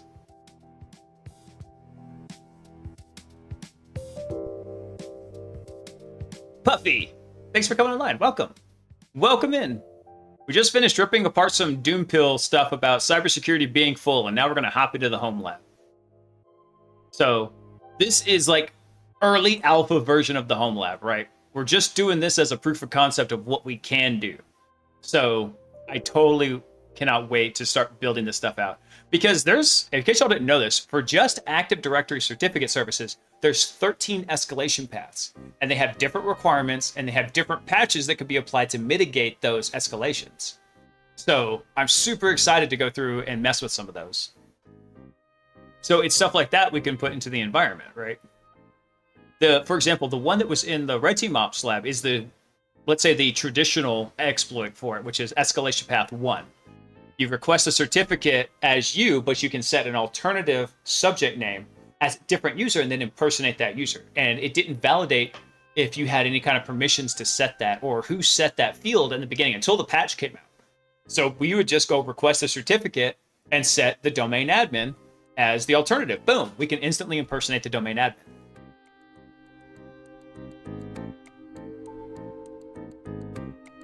Let's see. Import the WireGuard config into the WireGuard GUI client. This is probably going to make me reinstall it.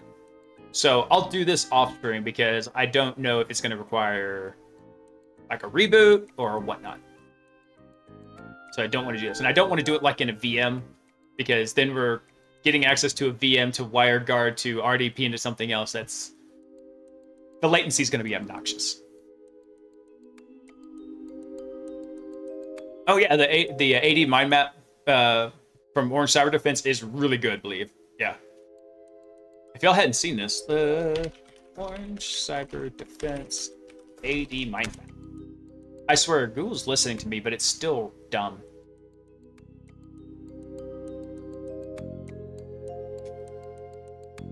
Yeah, I'm going to drop this in the chat for anybody who wants to take a look at it. I like how they called it OCD, Orange Cyber Defense, but OCD, mind maps. And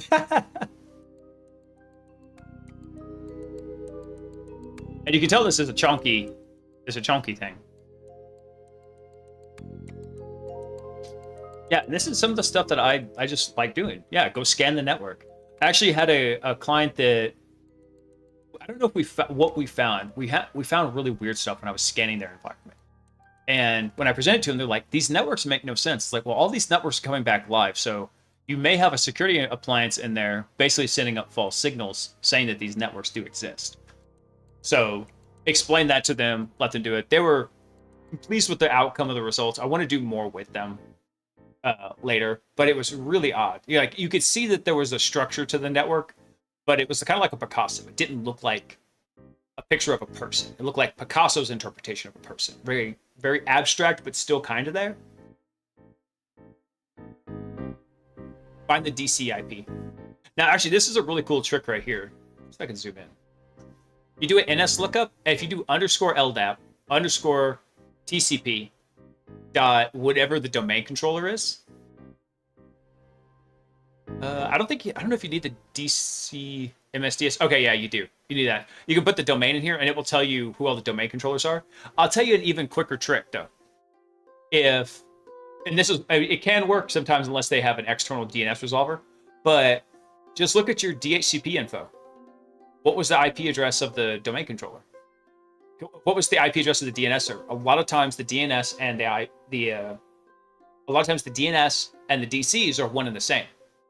And so they'll put every single DC in there. So bam, just from DHCP you can get an almost complete list of the domain controllers.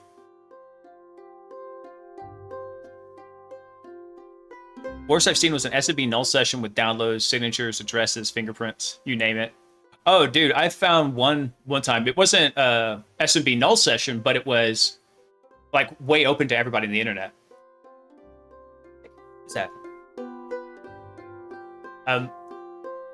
Ami Cinema. Ami Cinema. I think that's how you say it. Welcome online. Come on in.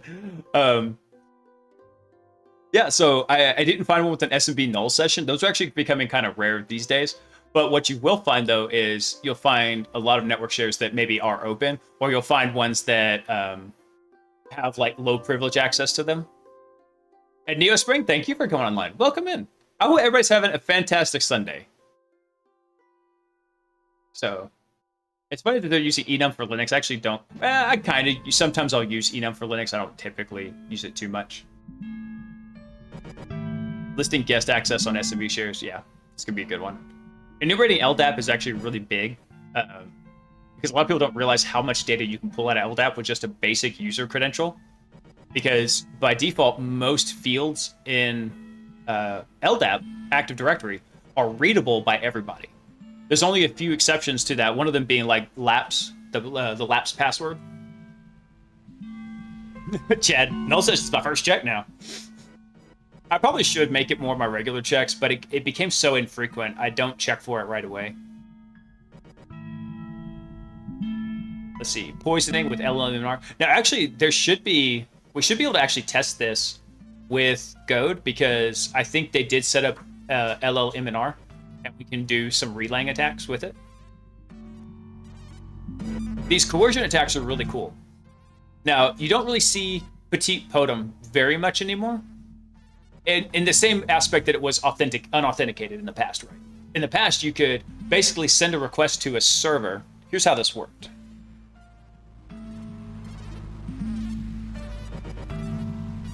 What you do is, let's say you had... Let's say you had your attack box, and you're connected to a switch segment, right? And it doesn't have to be a regular switch segment, right? You might have another network over here, and this is connected to a different switch segment, right? And let's say there's a workstation here, and there's, let's say, a domain controller here. What you could do is, in this broadcast domain here, right? This is one of the broadcast domains, and then this is the other broadcast domain, right? So the traffic dies at this point. It stops going across the router here.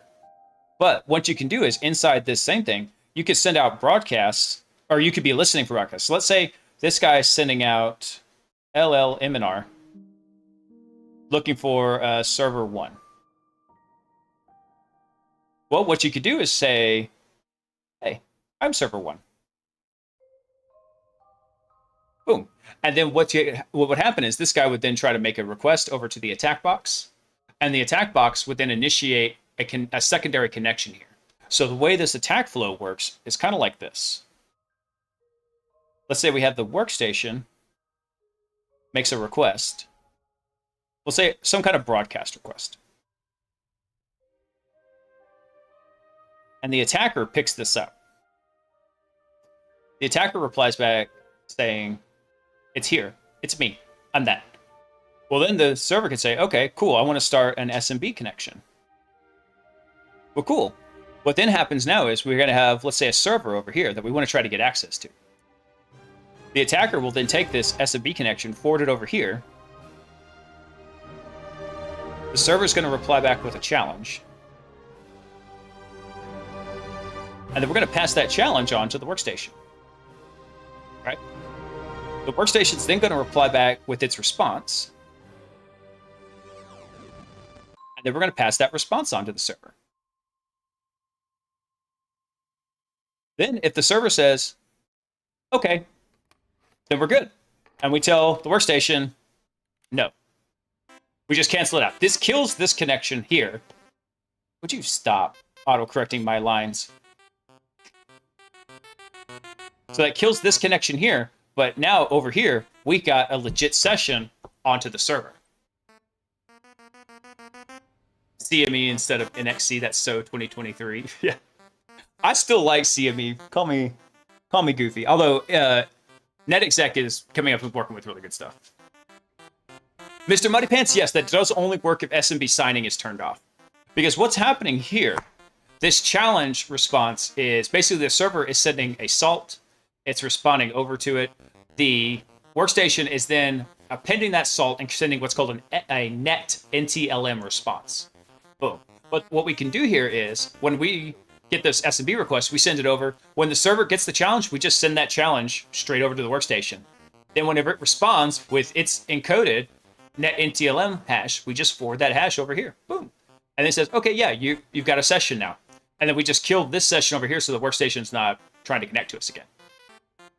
So if you have signing enabled, though, it actually puts a cryptographic hash into the SMB connection that makes it so that you can't modify any of that data as it's going back and forth, right? Because we got to think, what we're doing is we're taking that challenge out of a connection sourced from W to A, and we're passing it from something sourced from A to S. So we're modifying the SMB packet or crafting a new one. And if we have to have the challenge, then it's not going to work. Now that also, there's some caveats to this too, like whether or not SMB signing is required or not. If SMB signing is required, then yeah, you're pretty much beat. You can't do relays. If SMB signing is optional, you can still do it. You can just perform a kind of downgrade attack to it. So, yeah, lots of fun stuff with this. Credits Mayfly. This is the guy that I think built most of, if not all of, the Game of Active Directory lab in here. Let's see. So if we find a vulnerable host, let's go follow this a little bit. Let's see. So check it for zero login, Eternal Blue. I rarely see Eternal Blue these days. You got to think at this point that exploit's 7 years old. So it was really clutch back in the day. Now it's a little harder to find. Sysvol and GPP. Yeah, those are even more unlikely to find. Actually, finding some of this stuff like Java RMI and Java serialized ports, I'll come across this, but it's really hard to use WISO serial, I think, with that, if this is what I'm thinking it is. Just because a lot of times when you're building that WISO serial, you've got to be able to understand a little bit about what's going on. So if it's not a well-known system, it could be more difficult.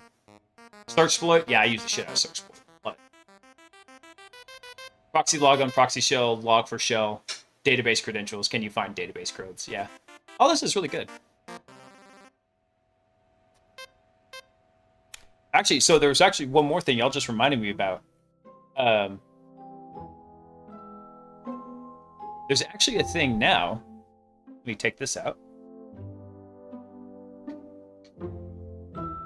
What Defender is kind of doing is Defender will actually look for this part of the connection right here, and Defender will actually send out fake broadcasts saying, hey, I'm looking for server XYZ_3, whatever.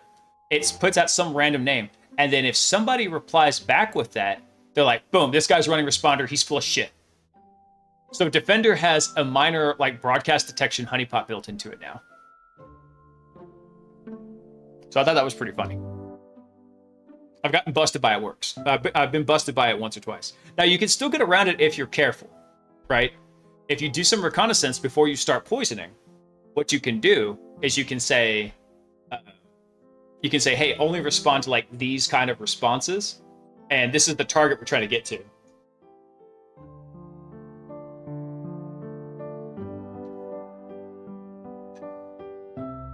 Yeah, I think. Let me see if anybody's done a write-up on that. Defender, catching, responder.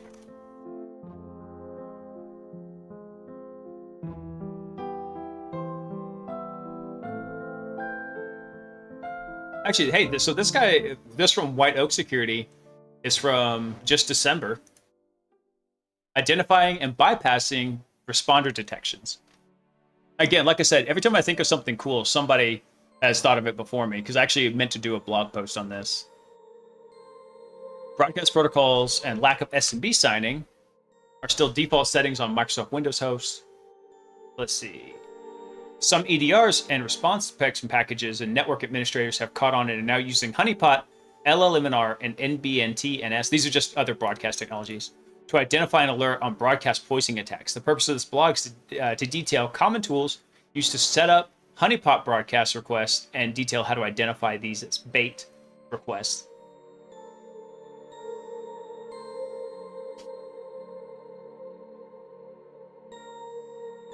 Yeah, Neo. You could also do that with if you're doing redirection to like an HTTP one, like in what is that? ADCS escalation 9, I think, 8 or 9, one of those two, where you redirect to the web enrollment web portal.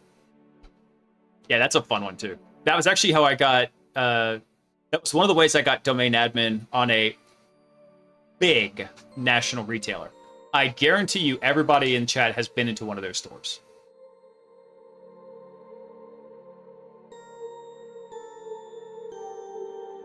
Now, what's funny is they caught me doing that. They caught that and they got an alert on it. But they didn't catch the second way I got domain admin, which was through their, which was through another system of theirs. They didn't catch that at all. No, it was not Walmart. And I will not tell you who it is because I signed NDAs.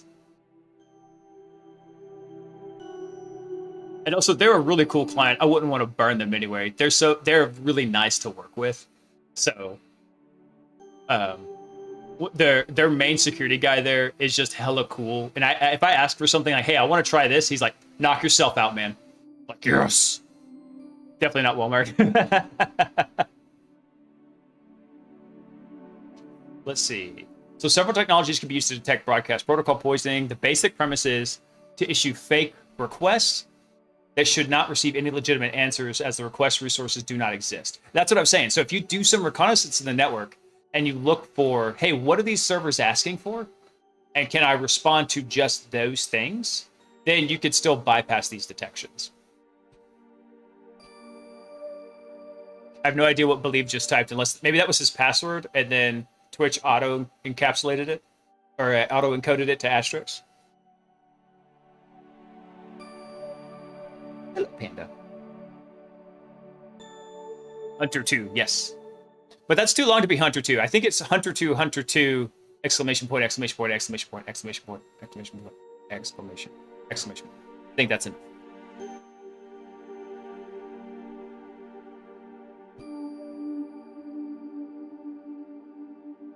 Let's see. So Praetorian's PowerShell script. Running the default Praetorian PowerShell script from this results in the following output and responder. So running responder without analyze modes poisons the request, and the Praetorian PowerShell script logs the activity in the specified log file as we look in the script here. There we go.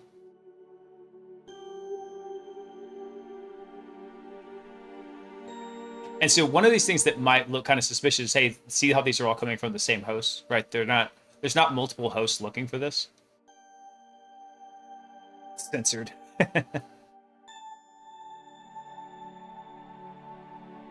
Let's see. So this tool creates a log file, yada, yada, yada. Convey is another PowerShell tool that can be used to similar effect. The default settings will send randomly named requests at an interval between 2 to 30 minutes. I sped this up to request one every 1 or 2 minutes for the demonstration. Yeah, and so look, if you're requesting like random strings, that's a pretty well dead giveaway, right? Like what the heck is this? So again, that's where you want to say maybe going a little bit slower, analyzing the environment before you start firing stuff off. And I'm pretty sure you can tell responder. Actually, so this is pretty cool because you can tell convey what host to actually like to impersonate here.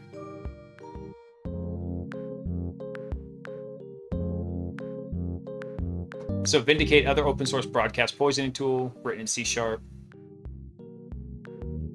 Canary Pie is another tool used for broadcast protocol honeypot style detections. All right, so EDR vendors. So semantic endpoint protection also includes an option for this type of detection and performs fake requests from the endpoint themselves to make them look legitimate. This is an excerpt, right? Forta EDR was not able to test this, but Forta EDR claims to have detections for this type. Insight IDR claims to have similar detections. All right, so how to bypass these detections? The basic premise of bypassing the detections is to monitor broadcast traffic using analyze mode to determine which broadcast requests are legitimate and which ones are bait, and then only poison legitimate ones. That's what I was saying. Basically, get to know your environment. Reconnaissance is the key to winning. Let's go look at something real quick.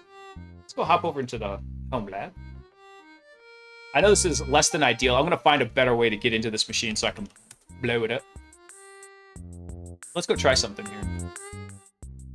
Let me do a IF config. Or we'll do the proper way. The IP EDR. Yeah, so we're in the testing lab. It's 10.3.10 network. So let's do that. Let's run. We don't have responder? What? Bullshit.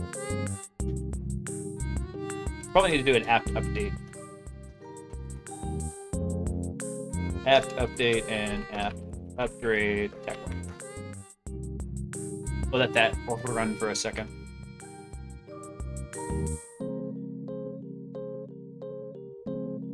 Coworker and a fellow streamer recently RDP'd into the CEO's machine while he was remote and I was on site. She tried to log back in and was denied the request, so then she was standing in front of me asking why I denied her access. Nice.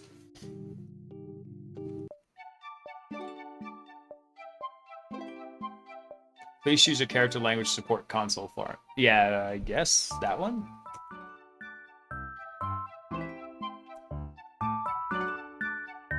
My favorite lay and wait attack is for when people are not at their computers or someone might sign in later.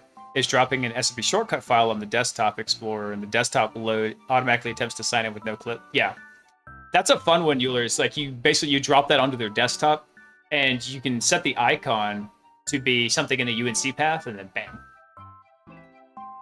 Pretty much anything that you can use to trigger a UNC path could be relayed, as long as SMP signing is not enforced.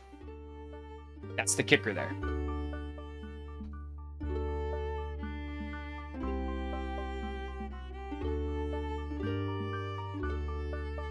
You know, I just realized, let me go look at something real quick, because I might be getting ahead of myself here. I think...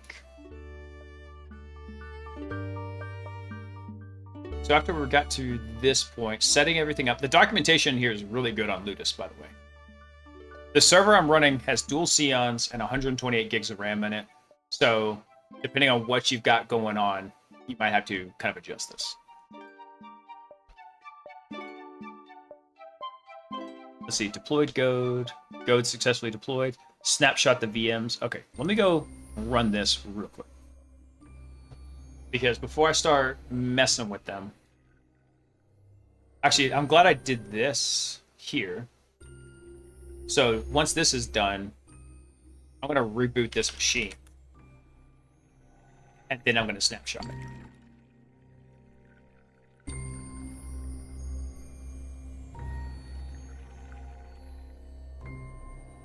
Welcome to Grub.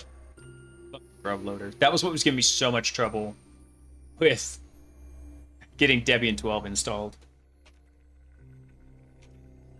Actually, I'm going to leave this as is. Let's pop over here to Ludus. And we're going to paste in this script. So we're going to export the range ID. Oh, you know what? I need to do Control-C. I got to modify this real quick. Because what we're going to do is range ID is going to be Blaze. Because see, what it's doing here is it's going to be taking basically the range ID and all the names of the servers. And then it's going to be making an install of them. Okay, now we should be good. Just had to set this range ID here.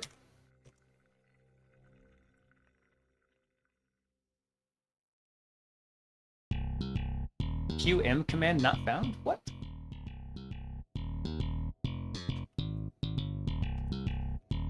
Search. Yeah. Of course. Proxmox. Snapshot Q. I don't have the QM command? What? How could I not have it? It's bogus. Hang on, 1 sec.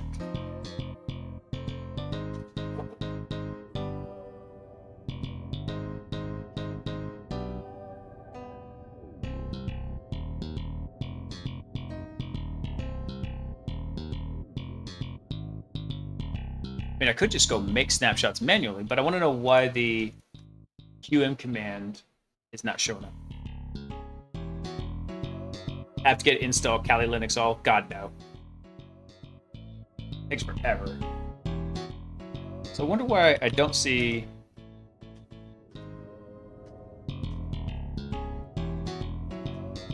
QM is part of the KVM stack. It's part of the QEMU and KVM. Which this should have been installed by default with Ludus.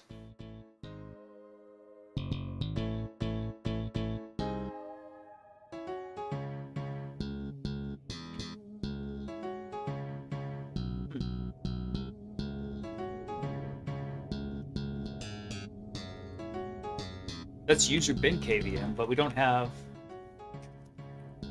let's see. User bin. A lot of shit there.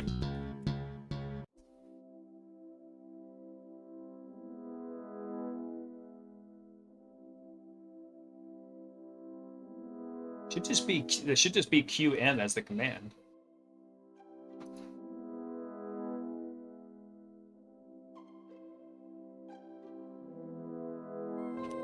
Do I need to be in the root shell to do that?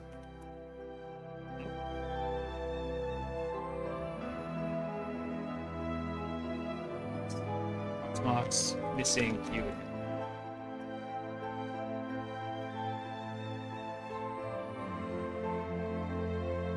Is it in user S bin? Yeah, there it is. So for some reason, user S bin is not in our path. That is weird. All right, fine. We'll just modify this. So user S bin. We'll just go insert this into our script. So rather than do a QM, we'll do user sbin QM.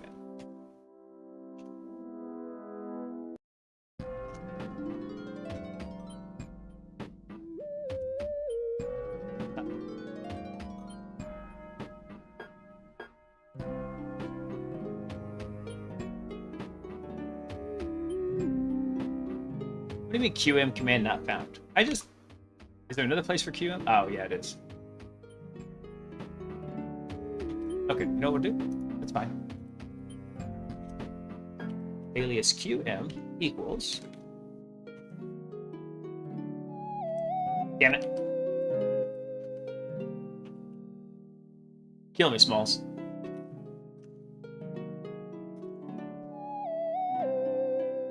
Spin QM. Well, I'm just going to set an alias for it. There we go. Now, every time it wants to run QM, it's going to actually run user sbin QM. There you go. Eat that.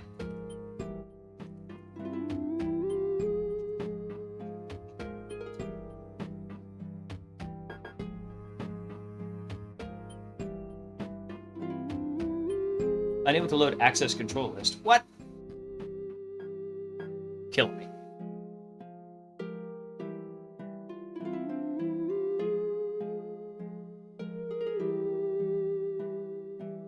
Everything else was working so good.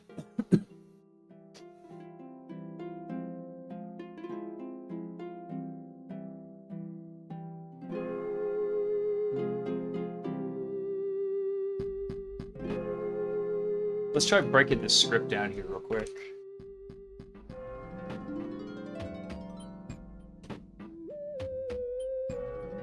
Unable to load access control list, unknown error.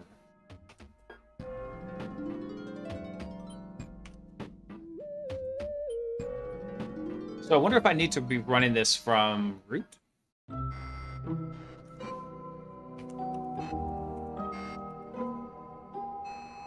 Yeah, there we go.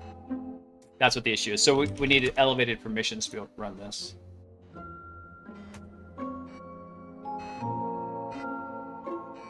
Oh, I can't grep $VM because it's not set. Right. That's fine. Let's go grab our script here. Just drop this in here. When in doubt, run it as root. Alright, well this is running. I will be right back, y'all.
Alright, yeah, I'm back.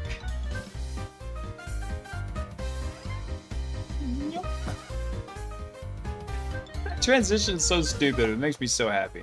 You gotta enjoy the little things in life.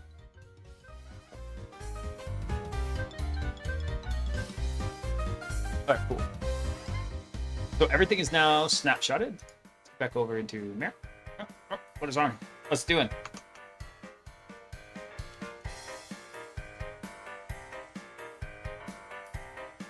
Actually, before I do this, let me come over to Proxmox dashboard. What's the other servers doing? Just everything idling right now. CPU's load is like so low.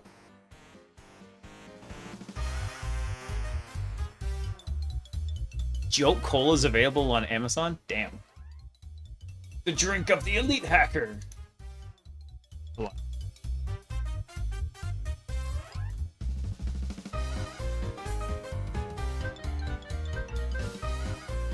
Jolt Cola, caffeine milligrams. So I always thought of Mountain Dew as being like high caffeinated. That's 55. Jolt's 71.2.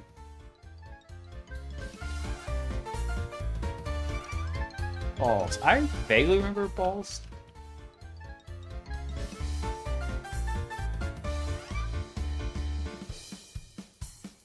Yeah, I remember them. Balls caffeine content.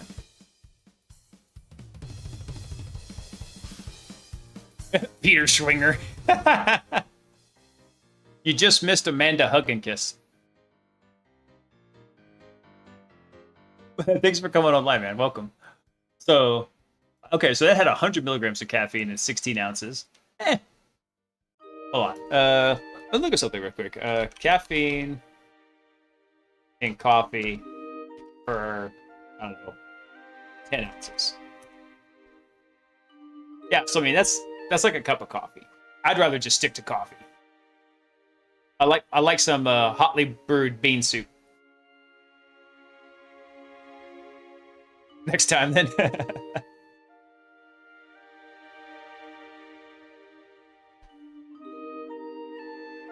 What's the other one? There was another really funny name of this guy. I popped into a game of Helldivers back when I still had time to play Helldivers. And, damn it, I can't remember what it was. It was something hilarious. I saw some in the store like a year ago. Almost got some for nostalgia back in the LAN party days. So I never got into Jolt Cola. I was always, being in Texas, I was always a Dr. Pepper kid. What am I looking for? Hold on. Where's the Ludus docs we were just looking at? Yeah, so I'll set up WireGuard after we get done. And then what we can do is we can probably connect over to whatever the lab setup is. And I gotta remember what's the VPN setup is. There we go. Chasm VNC. Easiest way to interact with the Ludus VMs directly is via SSH, RDP, or Chasm VNC. Let's see. Chasm VNC Dally. I want to go validate that Chasm is actually running on the server.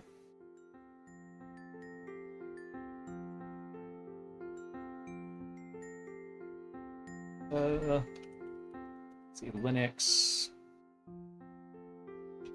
service.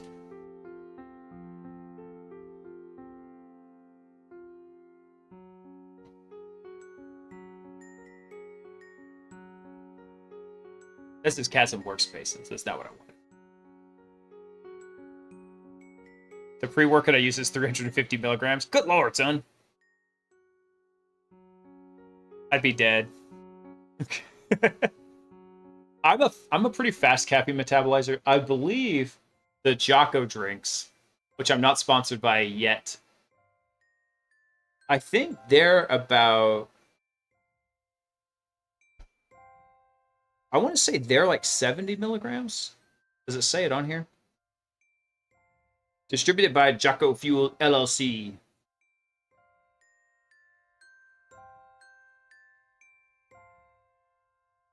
I don't know if it says so in here. It's a 12-ounce can. Jocko Energy drink. Caffeine. 95 milligrams. Okay, so yeah, it's about a 10-ounce cup of coffee.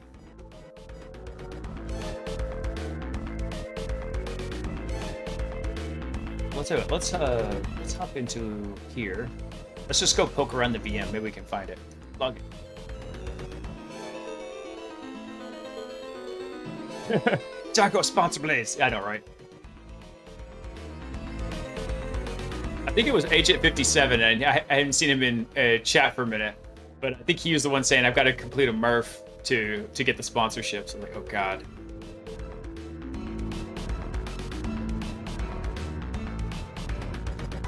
Second. Let me blow this up.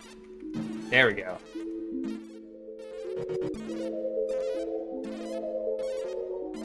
Boosie. What's up, man? Welcome. Thanks for coming online. All right, let's see if we can do something over it. System, CTL, status.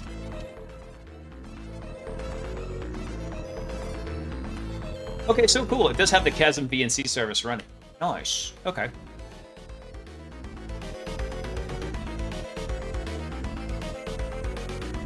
I think he was hanging out in DJ's stream the other day. I saw him there, but yeah, he's probably just been busy, man. He keeps pretty damn busy. He works odd hours. All right, cool. So I will definitely get that set up. I'll get Chasm VNC and I'll get the WireGuard set up off stream because I'm pretty sure it's going to require a reboot because it's freaking Windows. But let's do something real quick. Let's run. Do we have Responder? We don't have Responder. What? App search. Spot.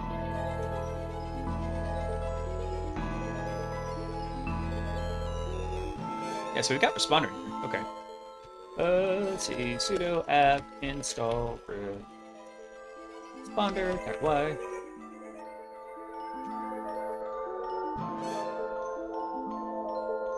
Have you ever used ESXi before you connect from your VMware workstation? Yeah, actually, I like the ESXi, except my server, as beefy as it is too old to run modern versions of ESXi. Otherwise, that's exactly what I would do. That's what I used to do for work when we were using an on-prem ESXi a lot. Then we pretty much moved everything over to AWS. And now that I'm using a Mac, I'm using Parallels to actually run my VMs. Okay. So if we do, what is it? What's our interface name? Eats0. Perfect. All right. So this is what he was talking about in the article. If we run Responder, got to give it TAC I Eats0. We tell it what interface to basically be working on, and then we run it in TAC A. That's analyze mode, where we just see what traffic's coming through.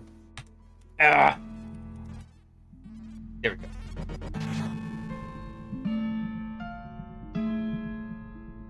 So we'll see what happens here. I'm not seeing any traffic just yet, so it might be the other servers. Are they on? Yeah, they're on. So there's supposed to be an LLMNR attack path with Goad.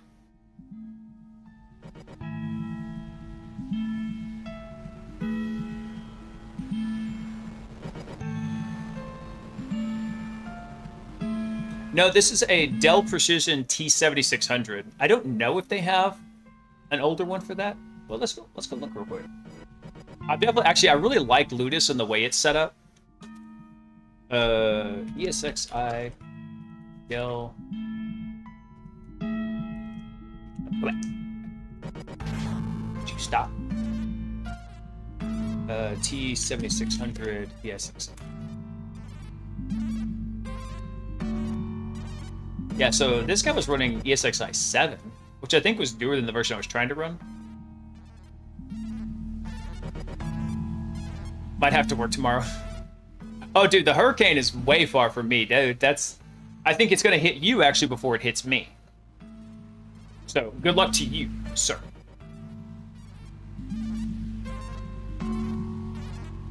So, and plus, by the time it gets that far inland, it's going to be pretty weak. It might help cool things off a little bit.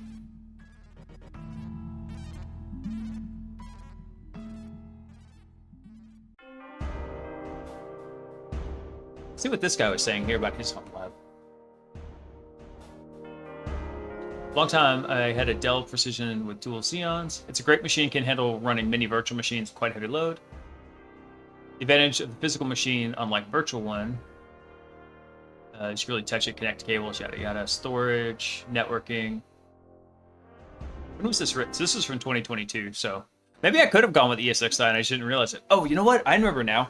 It's got an NVIDIA Quattro card, and I wanted to use that for some data science stuff when I first got this machine in like 2016. And I picked Proxmox because it does pass-through. I tried ESXi and it always needed to use it. I think that was the issue with it, now that I think about it.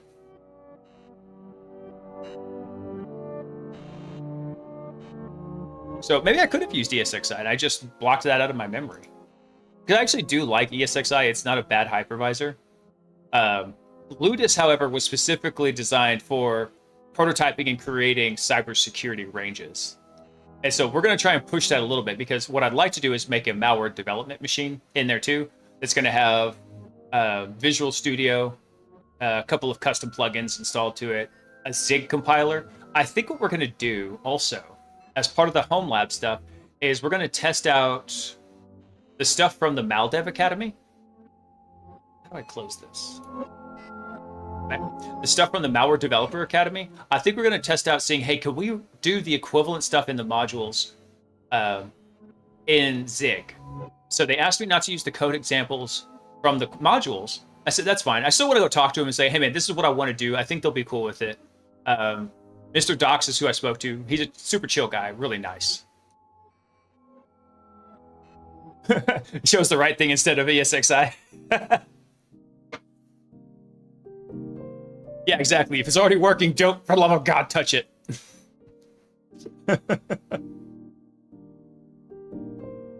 I always ask my clients too, whenever I'm talking about their environment, when we're coming up to a penetration test, I always ask them, are there any servers I should handle with kitten mittens? You know, like, don't breathe on it too hard, it might die. Why Zig? Because as I understand it, Zig is supposed to be C if you don't hate your life.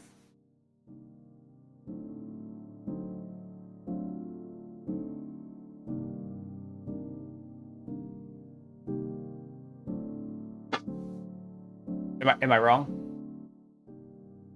I think it was Primogen who put that out.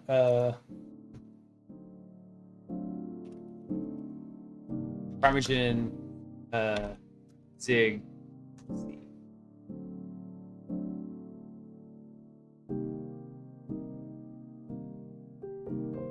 What did he say about this? Zig is better than modern C. Let's see. Zig is better at modern C than C++ or Rust. Okay. How many bytes is a wchar? Fuck if I know, man. That's all kind of stuff I have to go remember, stuff like that. Like how big is a D word and stuff like that. I haven't had to do that deep level of programming. I know it's not super deep, but even to that level, I haven't had to do a ton of. Everything has been a lot more surface level and abstracted. So that's one of the things I'm looking forward to in the doing some of the malware development.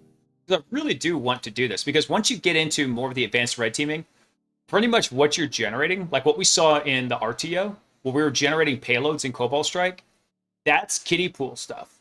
Really what you're doing is you might go generate your shell code and have that embedded into your custom loader. That's going to be sitting there and designed to evade all this stuff and have maybe something that busts up ETW, things like that. So working on building that custom loader, it's going to be highly beneficial. Okay, so we're not getting anything back on lay responder. Let's go look at the Go docs, because I thought LLMNR was specifically enabled on one particular box.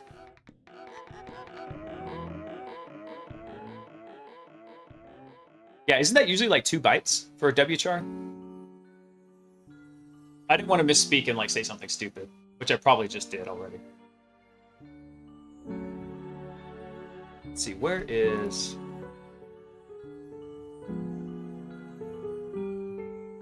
that's the Ludus Vuln Hub. So what do I look for?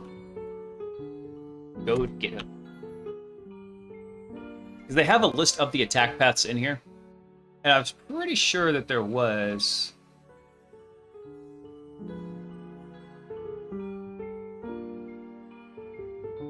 I'm pretty sure that there was something in here.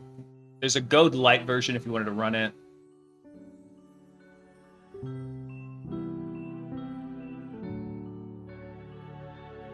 Oh, that's pretty cool. Maybe we'll do the Ninja Hacker Academy one where it's like, so you go into it blind and you've got to work your way through it. That'd be kind of fun. Maldev Academy and Sector 7 are the best out there for malware development. Actually, I have both of them, and I've had a lot of false starts with them. So I really would like to go through them more. I think the main benefit to Maldev Academy is you've got 3 very smart people contributing to the material for it, and they're constantly updating it.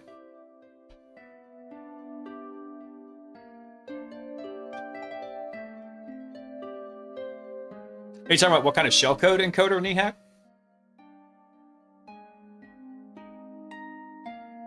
Because that kind of stuff is what's covered in the Red Team Ops 2 course. It goes into a lot more operational security and EDR bypasses.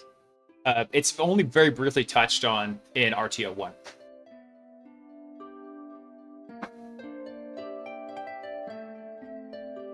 Let's see. Where's the attack paths they've got here?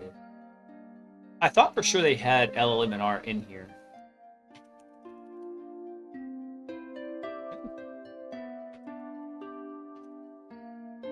Yeah, there should be some stuff in here for Responder.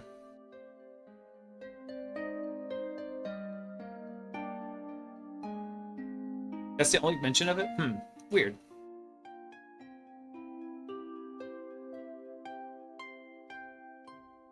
Let's see, so there's domain admin. Yeah, here we go. Oh, so every 3 minutes, Rob Stark, a bot, makes an LLM&R query for server 02, which is Castle Black. Okay, so, but we've had it running for more than 3 minutes. Didn't see anything in here. Let's go look at something real quick. Server 02. Oh, crap. What's the Ludus command? I'm trying to remember. I think it's Ludus ranged list. I think that's the command we want. Yeah, see, these are all in the 10.3 network right here. So let's go look at something. Let's go see, like, is VM 114 on, like, the same broadcast domain as server 02. Let's go double check that. So we look here, look at hardware, network device. This is on VM bridge 1003. And then if we go look at server 02, that's VLAN tag 10. This one's VLAN tag 10. So yeah, so they should be in the same. In fact, I think everything's in VLAN 10. Now, I'm assuming that's the VLAN tag. Yeah, VLAN tag 10. Okay. So let's go test something real quick. Let's hop over into server 2.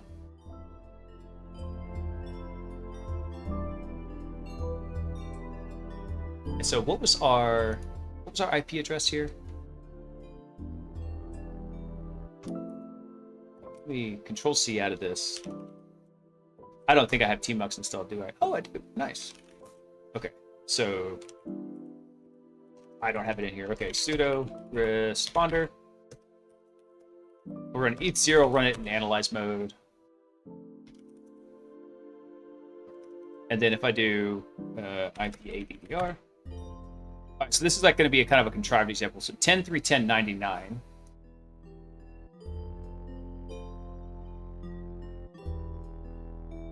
So if I come over here and I try to go to like, let's take this out. So we'll go to 10.3.10.99 fake share. It's going to ask for credits, so I'm going to put in Bob and password. Wait, bits of aren't tab. Here we go. So if we come back here to B0, you see it's capturing stuff, right?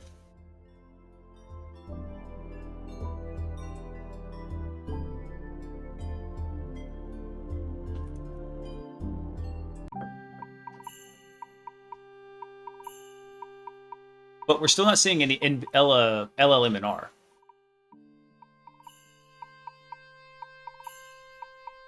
we captured the hash, and we could go then throw that into something like Hashcat and try to crack it.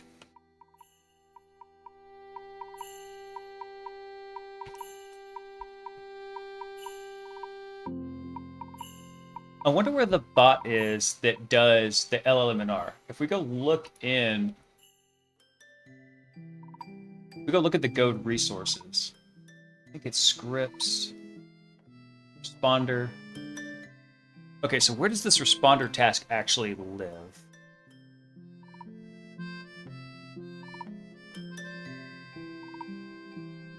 I love that Rob Stark's password is Sexy Wolfie. That's awesome.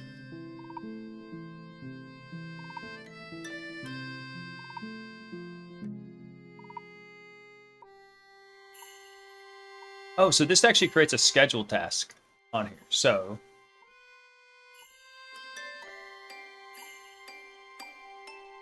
let's see. Responder bot is the name of the schedule task. Let's go see. Is this running on server 2? Let's go find out. Get this.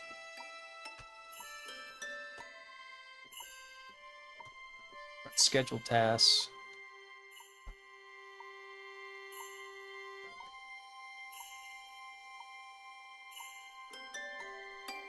So I don't see it running on server 2 here. So who gets responder.ps?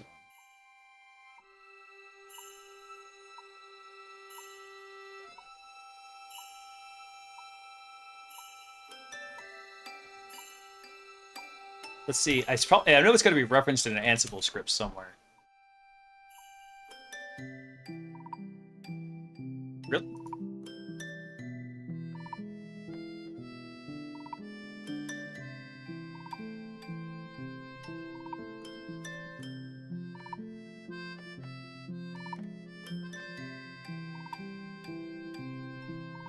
You may find a lot of available scenarios on this guy. Graph of the scenarios are available here. Responder plus Hashcat for Rob Stark. To server 2. So I'm surprised that I didn't see that running on server 2. Like, where is the... I want to know where the responder's originating from. Oh, wait, hold on. If I go look at this... It says it's actually running on Bravos. So Bravos is... server 3. So is server 3 doing the LLMNR? Let's go check it.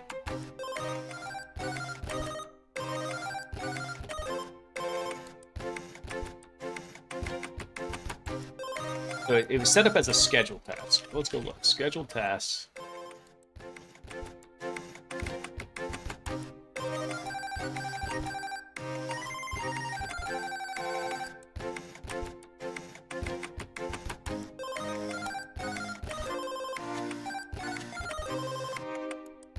What did it set it?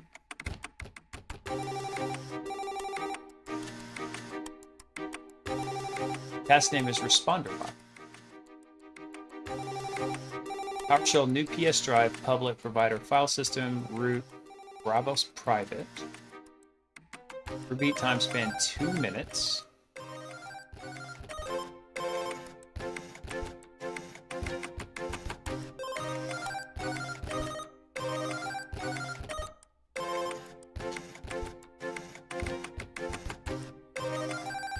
Hey, Furnace, thanks for stopping by, man. Yeah, I actually do need to end the stream on time tonight, so we'll go for like another 20 minutes or so, because I gotta get the kids up early. It's gonna be a long day tomorrow. I don't think I'm gonna get by on just my usual 4.5 hours of sleep. So where is responder actually being loaded from? That's what I'm trying to figure out.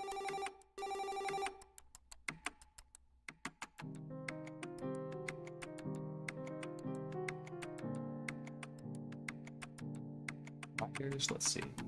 Proxmox, Terraform. There's the Terraform files.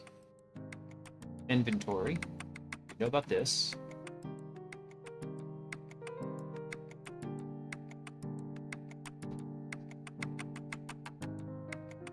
Server 02, that's the web root.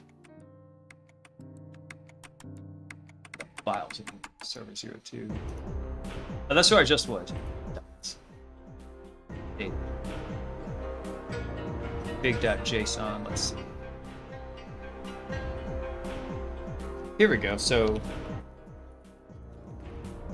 Alright, so who gets responder 01? Let's scroll up. DC02 gets it, okay. So let's go pop into DC02 and go check that. What's that? So DC02. I want to see how this schedule task is set up.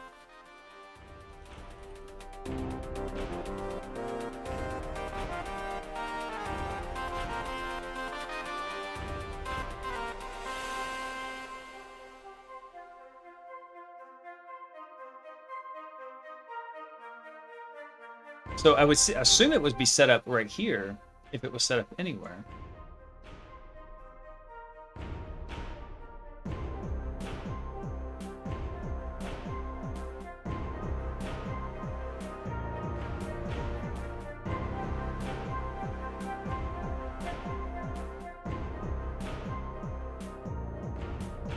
Interesting. So I wonder if it didn't, I didn't see any errors whenever I deployed the lab.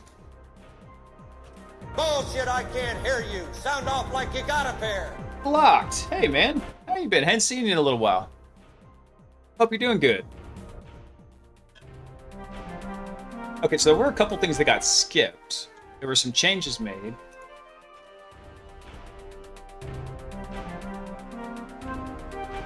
So something, we get a warning for something in here. What was it? Gathering facts. Something failed.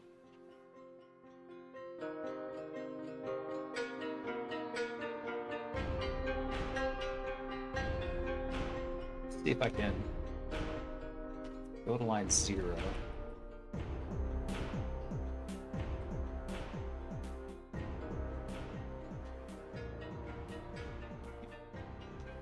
Search for responder. Nope, nothing came back there.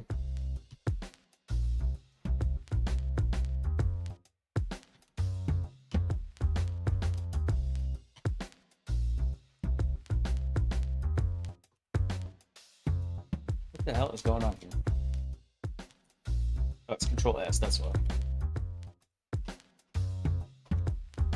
So I don't see anything listing responder having been loaded in here. It should have.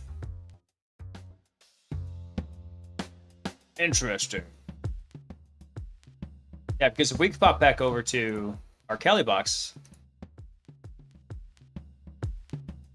see, we're not capturing anything on LLM&R. So if something tells me that that schedule task didn't make it in. So let's go try something.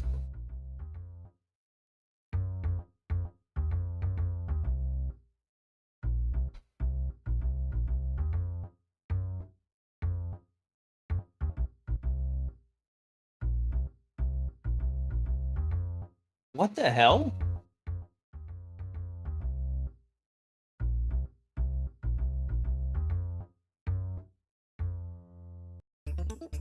Dude. And they wonder why there's a recruiting crisis right now in the military. I'm sorry to hear about that, man. If you want to tell me more about it over on Discord, like, feel free to DM me. That's some bullshit.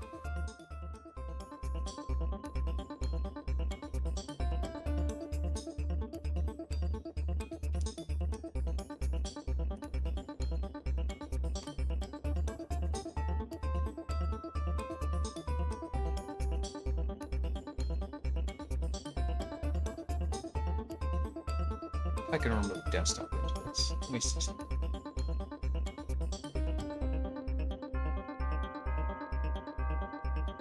Go over to scripts.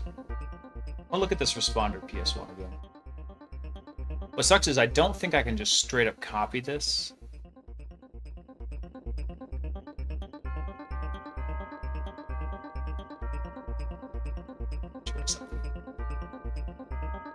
I'm pretty sure I can't copy and paste through this VNC setup.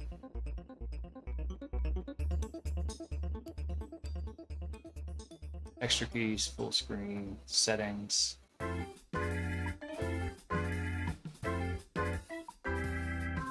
And that helps out a bit with the scaling, though.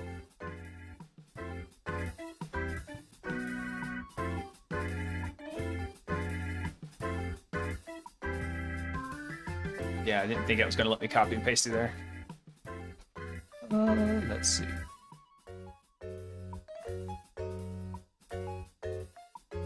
I think I want to mess with this. I wanted to see if I could set up this. Actually, I tell you what, let me try something. So get schedule tasks for tasks is like task name. Task name is responder bot. So we can actually do this. Get schedule task pipe where object.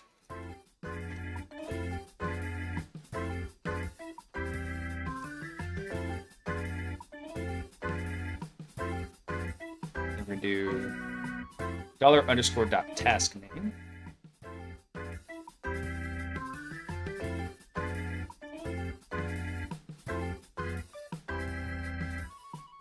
And let's see, what do we matching that? Attack like responder underscore bot.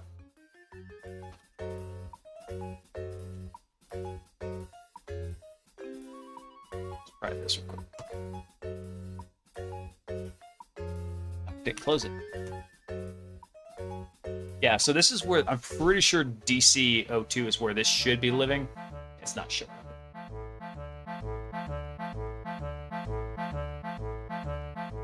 Why not?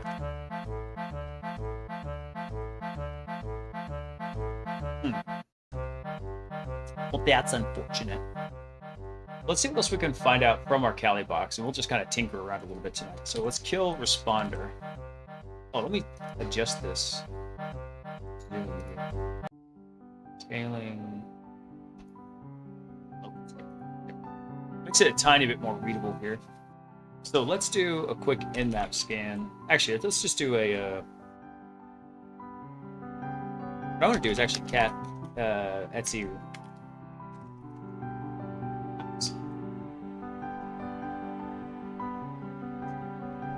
So one thing I always like to look at whenever I first start the penetration just to see where I'm located. So this is saying the name server is 10.3.10.254.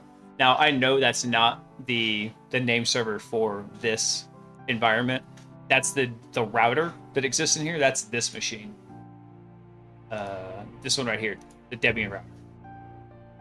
So that's not the actual thing I wanted to look at. But if I'm usually doing like an internal penetration test, that's a great way to like just see, hey, here's where the DNS servers live. This is what I could find out. So let's just do something real quick.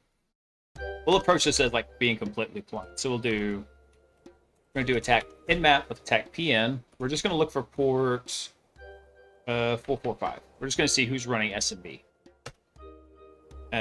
only want to see the open ones. What else? That's it. Yeah, we'll just do that. We'll do 10.3.10.024. And we'll just see what's open. Nmap's not installed? Are you for freaking real?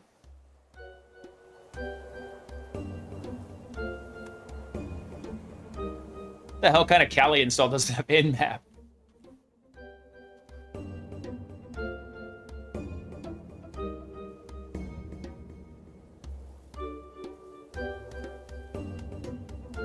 All right. Well, this is a very fresh install of a lab block. So last couple of days we've been working on a system called Ludus. This one right here, Ludus, and it is really cool, and it's designed for quickly like prototyping and deploying cybersecurity labs into a Proxmox environment. So Ludus actually kind of overlays on top of Proxmox. So had to fight with it to get Debian to run on this server because for some reason it was just not happy with the RAID array. So went through, finally got it set up, got it all going. And so now what we've deployed is this Game of Active Directory lab here. This lab right here. So it's actually 5 machines real quick. Goad, yeah. And so we're just sitting here, we're messing with it to see like what we've got. And there was supposed to be one where this guy, Rob Stark, was supposed to do an LLMNR query. And And it was supposed to be in DCO2, and we were supposed to be able to catch that with Responder, but it's not showing up for some reason.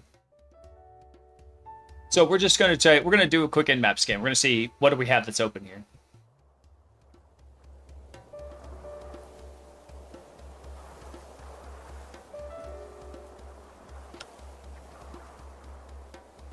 Yeah, so we finally got it kind of up and running, messing with it a bit.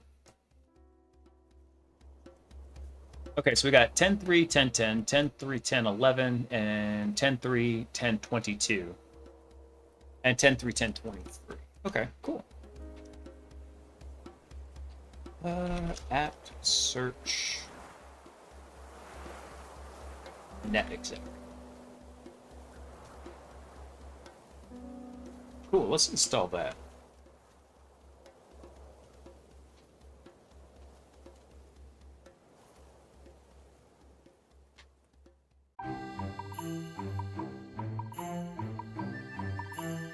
Just do a little bit of basic reconnaissance on here. Kind of mess with it a little bit. Eventually, I think what I'd like to have is have a more local Kali VM running. Actually, I may be able to. There might be something else I can do with this. So I can do VNC connections from RoyalTS. I might be able to just come add in some connections down here. So let me add a new file. Call this Goad.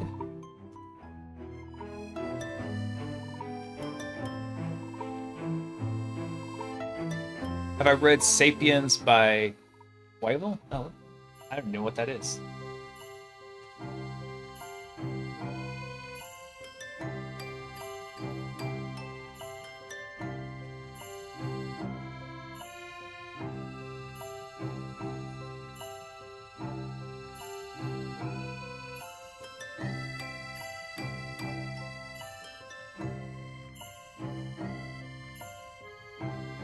Homo sapiens rule the world because it's the only animal that can believe in things that exist purely in its own imagination.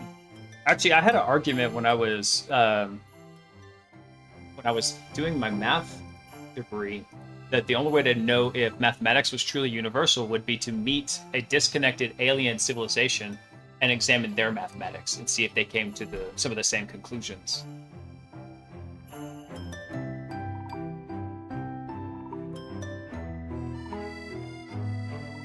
And so my professor thought it was really funny.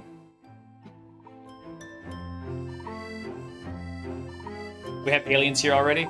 Yeah, it wouldn't surprise me. I mean, look at all the footage the Pentagon puts out. Although I'm so distrusting of the government, I was 100% sure that aliens existed until they told me they did.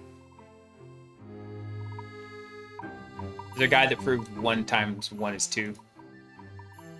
Not quite. Now there's a bunch of those. It's so funny because it seems like the more you learn in academia, the less common sense you have.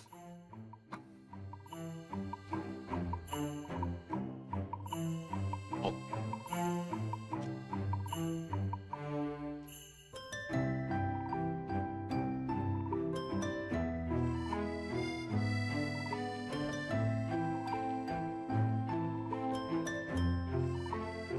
He explains why 1 × 1...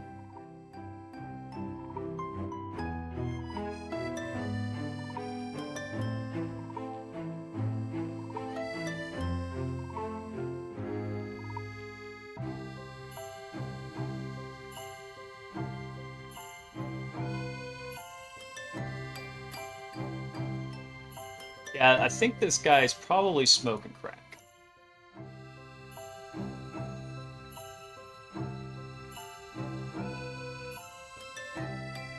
Terrence D. Howard. Oh, yeah, that guy! Yeah. Dude, actually, there was a really funny video. I'm not a big Neil deGrasse Tyson fan, because I'm just not. But he actually had a video talking about some stuff that Terrence D. Howard put forward, and just ripped that thing apart. And yeah, I'm not going to go into a math tirade. I love math, but I could very easily explain why 1 × 1 doesn't equal 2. And it has to do with basically what you're doing is a proof by contradiction, which is you would assume 1 times 1 equals 2. And then you would derive a contradiction from that by doing some very basic arithmetic. And then you could then show that something like, hey, this shows that 1 is equal to 2.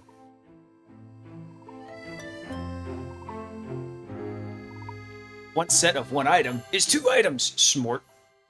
Yeah, no. Yeah, he's, I forgot he was the actor guy. I'm like, who the hell is this guy? I totally forgot about that. Damn it. You're gonna make me do. I'm gonna make myself do this. So check this out. Here's why. Here's why. Let's assume.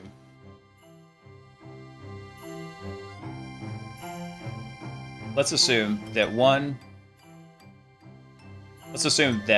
times 1 is equal to 2, right?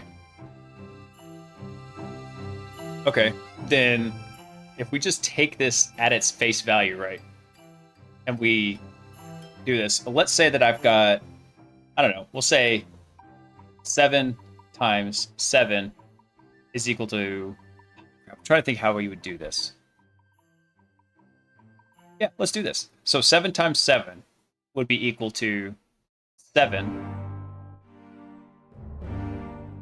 I don't know why I'm writing my ones like that. We could factor out a 7 here. So that's going to be 7, 1, 1, right? Well, then if we take this is going to be 7 times 2, right? Okay, cool. Which is going to come out to 14. So essentially what he's saying is that if we take this same equation, then that's equal to 14. So then we could say 14 is equal to 2 times 7. I'm trying to think how to derive a contradiction for this. It usually comes up with, people will say, hey, if you add these two numbers, it becomes something. The long story short of what this always becomes is that you end up with something akin to 1 is equal to 2, which you can't have. That's a very fundamentally breaking thing. Now, there is something called a modulus, where you could say something like 1 is... how would I write this? We'll say it's congruent to 3. And we say in base 2, right? So what that is if you do 3 minus 2, that equals 1. And same thing with 6, right? 6 minus 2 minus 2. I'm sorry, not 6. It'd be 7. 7 minus 2 minus 2 minus 2 becomes 1. Basically, you keep subtracting until you can't subtract anymore, until you get a negative number. So you could say that... clear this up a bit. You could say that 3 and 7 are congruent to 1 in base 2. So congruency is a completely different topic, and people try to conflate it with equals, and it's a complete dog shit. It's a shit show. He is trying to get a little bit tricky with this, probably not on purpose, but just by saying that this is it. Typically, you'll see somebody say, like, you know, hey, I proved that 1 is equal to 2 right here. And what happens there usually is they end up dividing by 0.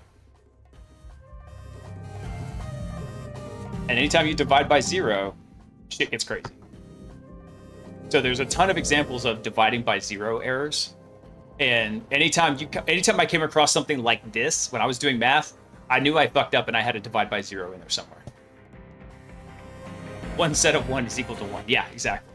Now, actually, there was a really cool thing, and it was basically the order of sets. So let's say you have, you wanted to define 0, right? So 0, you could define that as the empty set. So you just call it the empty set. 1 could be defined as basically a set containing the empty set. 2, you can define as the set containing 1 and 1, right? Which is then just going to be a set containing the set containing the empty set containing the empty set. Cool.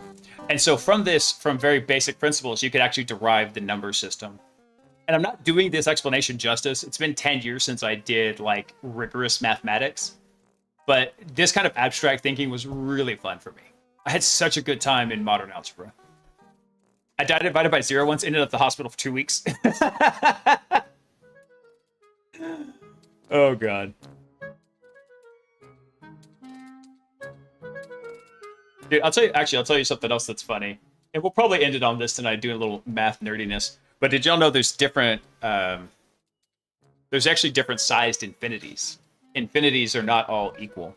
So for example, if you take the set of natural numbers, let's say it's say -1, 0, 1, 2, 3, yada yada yada. And you look at what's the size of it, that's going to be equal to an infinity right there. Boom. But now if you take a look at the set of numbers that's between 0 and 1, that's also equal to infinity. Take the size of it. But there's no way, no matter how you structure it, you can't map every element from the natural set to every element between 0 and 1. There's always some little number that you can increment or decrement and create it out. And it was a proof called diagonalization that proved this out. And I don't remember the details of it offhand. But essentially, this infinity, let's call this infinity r. Let's call this infinity n for natural numbers. What that ended up proving is that in the infinity of natural numbers, the size of it was less than the size of the infinity of the real numbers. And that right there is just mind-blowing by itself. Lots of really cool stuff happens in mathematics, and a lot of it gets kind of crazy. And unfortunately, the nomenclature messes a lot of people up because mathematicians will use stuff like normal to mean stuff that's completely not normal. The Hotel Infinity story is a fun explanation. Is oh yeah, there was if you ever seen PBS Spacetime, they used to have a math show on there, and it was this incredibly cute blonde girl that did it. And then she eventually moved on to doing other stuff, and I think the show kind of died after that. She was probably part of the draw, seeing a cute little blonde girl doing like really advanced mathematics. Who doesn't like a smart chick? I married my wife for her brains. I tell her butt was just a bonus. And so that was really cool to see. I really liked that show. If you haven't ever seen this, I'm going to leave y'all with one last little tip. If you like math nerdy stuff, I think it's 3 Blue, 1 Brown on YouTube. Yeah, this channel, 3 Blue, 1 Brown, does really great explanations of mathematics and does them visually. It's such a cool thing. His playlists are really awesome too. So he's got, let's see. Like he had a really good one on linear algebra, which was super cool. Linear algebra, if you get rid of it, you can do so much cool stuff with it. So, all right, there's my last little tidbit for the night, doing some little math stuff. I think OA Labs is online. No, he went offline, son of a bitch.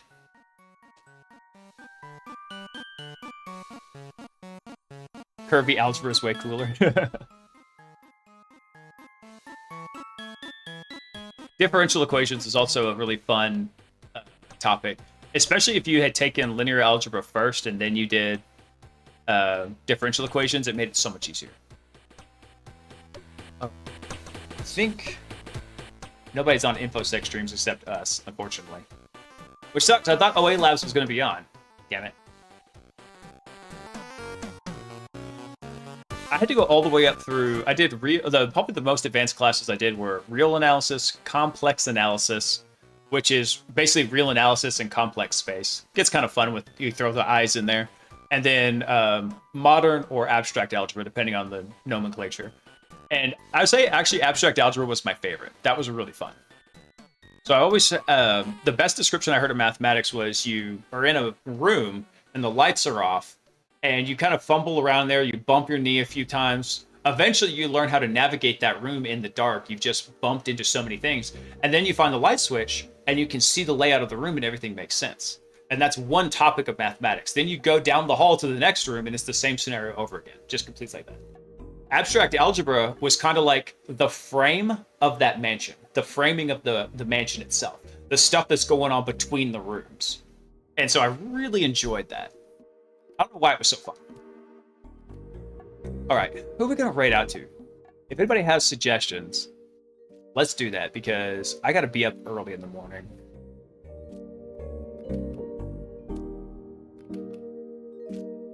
See what this guy's doing.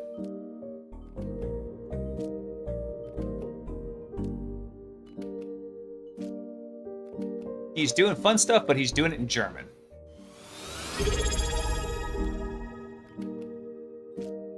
Hey, Dowstar, thanks for the resub, man. Super appreciate it. I'm going to try to come up with a way to link what's on Twitch over to the stuff in Discord. Lo-fi cardboard cowboy? Go look at him.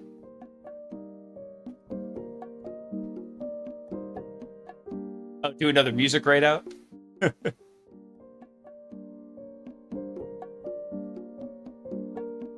Yeah, honestly, I mean, most of the folks this time of night are kind of watching passively. Anyway, might as well get some lo-fi in there. I'm going to keep on the back burner. Let me see who else we've got. Let's see.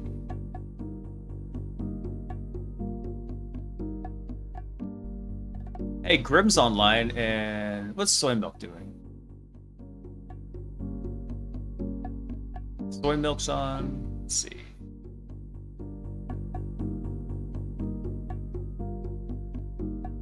I raided Moist Critical one time just for fun. Let's see. So, yeah, let's go raid Grim. He's actually working on some cool code. It's a good name, at least. Yeah, I think it's a good name. Yeah, we're going to go toss Grim a raid out because he's working on some open source stuff, and open source makes the world go round. So, everybody drop some happy hackers in there whenever you get a chance. Let's go ahead and end it there. So, I'm going to work on setting up a few more things on the box. We'll have some more fun with this tomorrow night. Hopefully with better interactivity than trying to do it through that little janky web interface. And then we'll be good to go. We're going to start messing around with code, and then we're going to try and figure out how to start customizing our lab a little bit. We'll start adding stuff. So, all right, let's get this going. All right, everyone, I just want you all to know one thing. I love you. Peace.